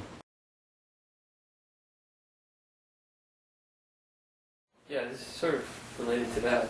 It's also sort of a question directed at Bob, because I read part of the book at one point, first third. He's always got to confess about the homework he didn't do first. Yeah, I've tried going through books sometimes, but I think you cited a statistic that something like, just that a huge percentage of schizophrenics in other countries recover without any form of medication, and the United States has one of the sort of worst rates of recovery because of the system we have. And then I heard you just say that sometimes these drugs do. I don't know if you meant that they cure people, or if you meant that they have a place in medicine, right? That they do have some curative effect or something. But I mean, that's sort of all I've heard so far is that you inject them into your body and it feels like concrete, or you just have these awful, deathly sort of experiences. I mean, so do the drugs in fact work sometimes, or is it true that our system is just caught up in this mindset and people actually do better elsewhere without any medication at all? Yeah, let me see if I can put all that together. First of all, I didn't say the drugs were curative. Okay. I said as tonics, reducing certain symptoms in certain people, you can see both of a short-term benefit to them or use for them, and maybe there is some group of this group that enters and gets diagnosed with schizophrenia that in fact does better on the drugs. That may be possible.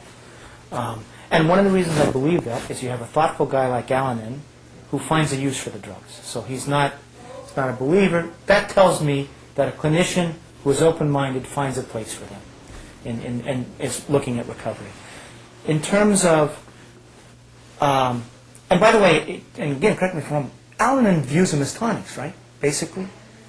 Yes, things to knock down symptoms at certain times. He waits 3 weeks with everybody, and if something is needed during that 3 weeks, they'll use a benzodiazepine like Valium or Ativan, and then at that point, they will then make a decision, and it's always a short-term collaborative decision to use the drug in a low dose and to try and withdraw it as quickly as they can. And it's for those people who in those 3 weeks have really not gotten any better. So it's a subset of the original. In that period, if someone's out of control with their behavior, the benzodiazepines work as well as the... Oh yeah, they're very good. at that. And there's evidence for that, by the way, too. Yeah, So there's no need at all for, in that 3 weeks, they can definitely go the 3 weeks without starting these drugs. yeah. That's been their routine since 1968. And so there's an example of that, okay.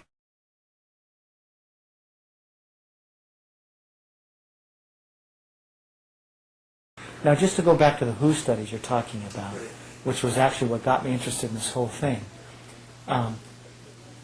First of all, what the World Health Organization reported was that in the developed countries, U.S. and the rich countries, outcomes were much worse than in the poor countries. And first of all, that's number one. Number two is that they had surprisingly high, basically good outcome recovery rates in the poor countries. And you know what the figure is? Roughly 65%, something we've heard again here tonight. Okay? 35% chronically ill, 65% in this good outcomes category. Third, what happens in the rich countries? The overwhelming majority become chronically ill. So much so that they concluded that living in a rich country was, quote, a strong predictor that you'd never fully recover. So, first of all, that tells you that somehow you're pushing people into the chronic category here, and that whereas in the poor countries, there's this group that selects out, 65% roughly, that ends up in the good outcomes category. And by the way, it even breaks down into the 40 and 25% we're talking about, where 40% will have a single episode and never relapse in the 5-year time. And then a second one, 25%, might have a second episode, but by the end of 3 or 5 years, they're again in the good outcomes category, which fits some of the stuff we're talking about here in terms of natural spectrum of outcomes. Now, they did not, it's not that they didn't use the drugs at all in those poor countries. What they found, the WHO investigators, was that only 16% were regularly maintained on the drugs, continuously. So again, here is, maybe they were using them in some sort of symptomatic manner. They were. Selective. It wasn't a no-use thing. It was that they didn't believe the paradigm at that time of keeping people on continuously. Well, they didn't have the resources to give it to everyone Whatever, every day. maybe they didn't have the magic bullet thing. I don't know the answer on that. But you could say that that was a tonic use, again, back that time. Next, they weren't putting them a curative magic bullet use. Now, interestingly, those studies really were done in the 70s, and I was talking to a person from India, who in fact was diagnosed with schizophrenia, completely recovered now, and he was treated without drugs, and in a Ayurvedic tradition, but he says it doesn't exist today in India. That in fact the Western medicine, that selling of that paradigm, of our paradigm of medicine is so powerful that in fact in India today you're getting pretty much the Western paradigm of continuous use of the medications. And that old form of care that was so successful is being lost there as well. Now, that was an N of one person telling me that, but I know they've been marketing this story very hard in third world countries, so I wouldn't doubt it. And the fact of the matter is, in the WHO studies, the people who were studied had to arrive at a mental hospital. And once you arrive at a mental hospital, you're in Western care. Yeah, Western care. And even though you're a mental hospital in Colombia, South America, it's still a mental hospital. And so for that, in the 70s, virtually all those people got neuroleptics. But what was different was when they left, they stopped them. And only 16% across the 3 countries were maintained continuously on them. And that probably has to do with proximity to the hospital. I'll bet you a nickel. So in other words, you could say that the story is once they escaped the Western form of care, next thing you know, you saw the better long-term But outcomes. that's what happened in the Vermont long-term follow-up Yeah, study, right? same thing. It's the 1/3 that stopped taking their medication, stayed away from psychiatrists That's and right. hospitals. That's right. That, And by the way, the 16% they admit is probably high, because when they actually looked at Nigeria, some people were saying that they were taking the drugs, Right. and then in truth weren't. And in fact, they think it's really, once you factor that in, more like 10%. Rich? So do you believe those statistics? Do you believe that they accurately describe? I mean, I don't know if the statistic gathering was poor, but it seems like an incredibly important statistic. I mean, anyone concerned with this issue of... I mean, first of all, I do believe that is undoubtedly the case, that once people, and Loren's point here is, they were entering an intersection at the moment they entered the study of Western medicine, in fact diagnosed by Western doctors, at least by Western trained doctors, excuse me. But then undoubtedly, once they left the hospital, they were back into that other culture. So yeah, I believe that it's. By the way, Loren talked about replicating the study. They replicated that study. They did it twice because they were so surprised by it. They couldn't believe it. They couldn't believe it. So do I believe it's real? Absolutely, I believe it's real. You get the same result the second time? Yeah, exactly. Just strong? And they were trying to explain away the results of the first study. That's Who right. did the research itself? It was WHO. It was a 8-country collaboration. But it was the same standards of research that are done for here in the Yeah, United yeah, States? it was Western trained, and in fact, in response to the first one, they wanted to, because the question was, well, are you diagnosing different people? Are you comparing apples to oranges? They made sure it was by the same diagnostic criteria, Western criteria, and they even divided it up in the second time into subgroups of patients by symptoms, and you still saw this disparity in outcomes. And again, what do we see here in West? It's the point is, but that's what we also saw with the Harding study, with the graduate withdrawal studies, with studies like what you've done. We see that many patients do better without the drugs, so it all fits, in my opinion, into the story that 65% of patients, in fact, would do better without the drugs, and we convert them into chronic patients. And that, I think, explains virtually everything we see. WHO data, the data before, etc.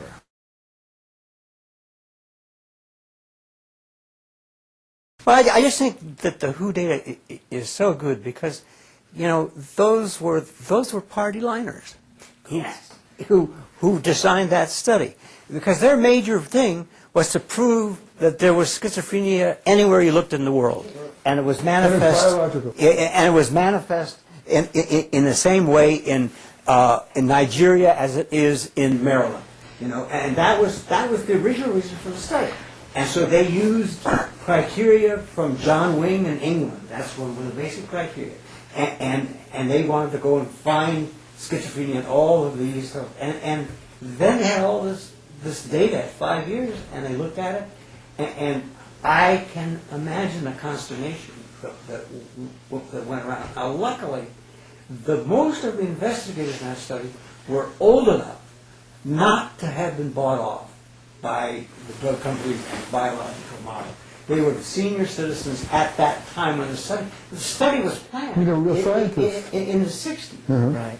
And so, and if you look at the people who were the pharmacologists who were doing work then, people like Jonathan Cole in this town, and those guys, they are honest. You know, they'll tell you the way it is. You know, and they are you know, later in their careers they maybe got bought off a little bit, but they are basically the old line psychopharmacologists who tell the truth. And you know, they're sort of respectable. But as time has passed, and there are more and more shills on the drug company case, you can't believe anything.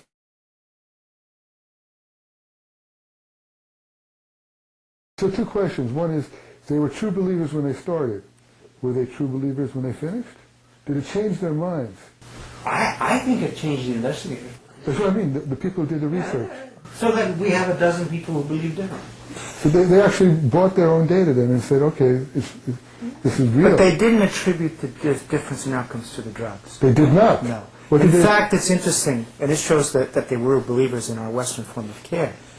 On the second study, as they're trying to search for this reason, for this difference, okay, so they first of all, they replicate the study, they find the difference the second time, and now they start looking for variables that maybe can explain it. So they say, aha, maybe the people in the poor countries were better at taking their drugs more consistently. There was greater drug use in the poor countries, and that's the reason for the better outcomes. So the bias comes out in that way.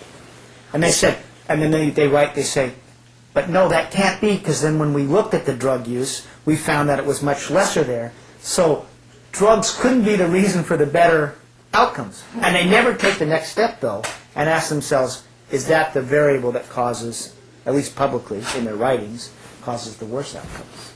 But you can see the bias in it. But I understand, it didn't even make sense when you just said it. It's like you said black and then called it white. What do you mean? That these people took less drugs, but these are the people that had better outcomes. Right.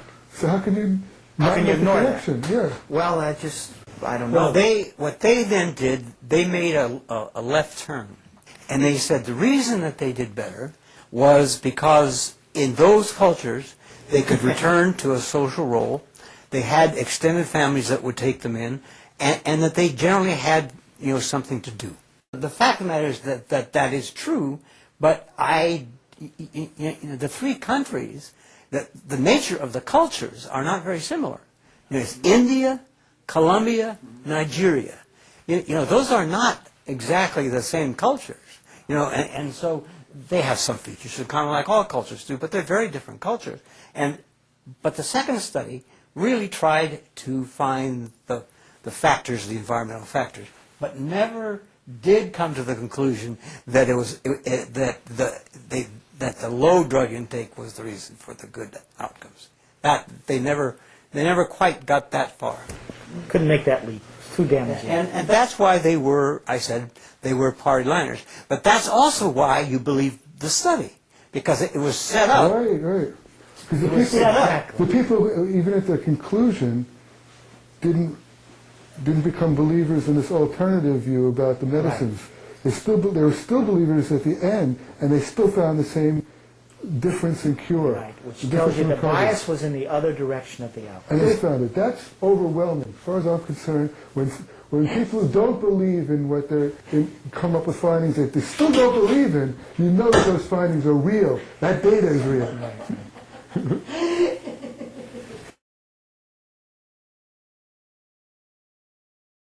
Well, I'll give you the finding from the Soteria study that I didn't believe, was that at 6 weeks, the Soteria group was as improved on a basic, level of symptom scale as the hospital treated drug. You didn't expect that? No, I thought it would take much longer.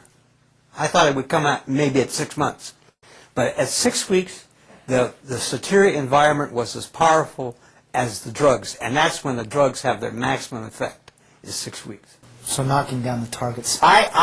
In the first grant, I said that we don't expect at 6 weeks, which is one of the measurement points, that the experimentally treated subjects will be have as few symptoms. Where did you predict it when you were writing the grant? Yeah. When did you predict it would? Oh, I thought maybe around 6 months. 6 months.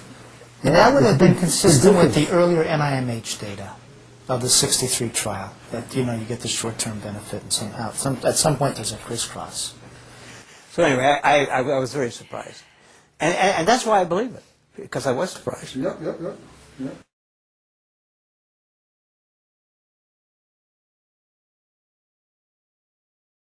One last bit of evidence here, and I think this is really troubling, that needs to be investigated, which might even make you think you should just throw the neuroleptics out.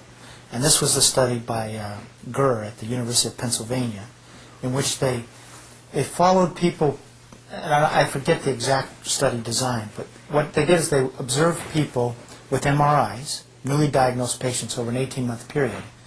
And what they were able to chart with the MRIs was an enlargement of the basal ganglia over that period, associated with drug use. They took that change in the enlargement caused by the drugs, and as that enlargement occurred, they found a worsening of both positive and negative symptoms. So you saw in a study, an imaging study, drug causes change in the brain that is associated both with chronicity and a worsening of symptoms. So that needs further investigation at the very least, because that might even say to yourself, is there this 30% group? Is there a 40% group? Or are you just pushing everybody towards a more chronic case? I don't know the answer to that, but they should investigate it more. It was real interesting, her line of thinking, if you read her paper. So she shows it's associated with the worsening of symptoms, target symptoms. And she says, this may lessen the benefit from the drug. Once you go, that's not, you just found there's no benefit. You found it makes it worse. The symptoms are getting worse, but... This may make us think about what are you talking about? If you guys look from where I'm sitting, literally, you're talking, and how you're saying these things when you're laughing about these absurdities that are produced by the brightest brains in America, so to speak. Horrifying for you. It's Right, we're horrific. laughing because it seems so But absurd. it's not just that. It's not just absurd. It's not. I'm trying to say something here. Getting screwed up. This is a huge phenomenon. This is not just a small group of people called schizophrenics who are teensy, people. It's all over the world. This is all over many generations.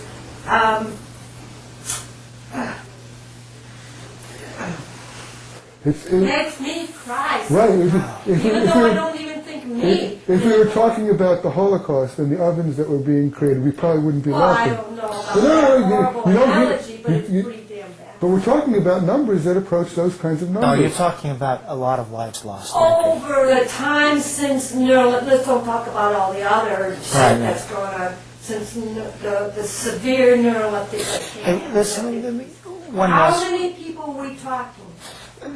it's just a one little example, which you're absolutely right. I had a good friend in high school, very smart guy, lovely human being. He had, he did some drugs in college, etc. And then he had two friends die in a car crash, just as he graduated from college, a time when, you're sort of emotionally strung out anyway. So he has some sort of psychotic break. He was put on neuroleptics, spent the next 20 years of his life on neuroleptics, became ever fatter, ever less of a human being, and then finally just died from the drugs. So that's just one of many millions. But what happens if he's not treated in that initial time with drugs? He might have a totally different life. But so I know that's the. So what I'm saying is you're absolutely right. The human loss is huge. Just statistically, since the inception of the use of the neuroleptic, the chlorpromazine, what is the guess of how many people worldwide have, and you can separate out into akathisia, you can separate into brain lesions, you can separate out to worsening of symptoms where you don't know your ass to the elbow. All those variables that are effects from having been on the neuroleptics in the social sphere, in the spiritual, in the physical, neurological, familial, economic. How many people are you talking about? Good question. Can you do an estimate? I know How many, thousands how many myself. lives have been lost and how many lives have been made not worth or barely worth living from these Worldwide? effects? Yeah. Just, Has anybody done that? no one's ever tried to It's calculate got to that. be over 20 million, I would think, wouldn't you say? Worldwide? Well, The annual business is something like 0. And how many people are there on Earth? I don't know. Who are between 18 and 50? You could do the arithmetic, but it's a lot of people. That's about 60 million people. The difference is between incidence and prevalence. So prevalence is the percentage of people in the population who throughout their lives will come down with a diagnosis of schizophrenia. And that's like 1%. Incidence is generally defined as how many people in any given year get it. Get it. So it's about 1%. Lifetime prevalence is said to be around 1%. So 1% of 6 billion, just to say how many people are alive today? Okay, 1% of 6 billion is 60 million. 60 million, and 60 million, about half of them won't come into, even though in third world countries it's increasing, or half of them won't see these treatments. Yeah, but the other opposite of that is the neuroleptics have never been used just for those diagnosed with correct. schizophrenia. Used for So, all kinds of diagnoses. listen, So it's a staggering number. It's a staggering. It's a staggering. It's like worse than Stalin's war crimes or something like that. It's like the death toll from World War II. I mean, the diminishment of life is huge. And then there's not just that maybe people will die or something, but how do you quantify the quality of life? And I've been thinking about that for years myself. What kind of life could I have? Right. Okay. But I know people like Jack. I know people who have names, numbers, and I know them as people. Right. And I've seen them when they were like 15, 20. Right. And then 10 years later, I could name the kinds of things that would boggle your mind about what happened to them. It's like Bob's story with his friend. Yeah. No. Who My like these qualities that go like, here's your level quality of life, and it goes whoop. You're absolutely right. I mean, as you know, and everyone knows, that's what's when the term diminished. You're talking about huge diminishment, suffering. Becoming a shadow, a ghost of a human being. Right, and that in itself speaks to what we need to do. Yeah, you mean the scope of the problem.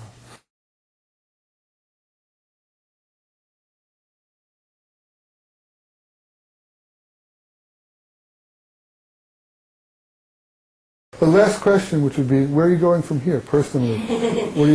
What do you see? What are you working on? Where are you going? And I write. I see people who are generally very disturbed and disturbing and don't want to be on drugs. I see a handful of such people. And I work for lawyers. do you turn people away because you don't have time, or is it only a handful of people find their way to you? I turn people away because I can't carry very many people at a time because I travel too much and it's very draining. Are you having success? Thus far, I have not had a failure. Wait a minute. Even though it's not a statistically controlled double-blind sample, how many people? How long have you been doing this? Just since I got deinstitutionalized in late 1998. Since 1990. So for 5 years, 10 people, 15, 20 people? About 10 people. And everyone's making it. And other people who are withdrawing from medications, you're working with people wanting to do that? I have had a few of those, and those work too. All right, that's a good note to end on.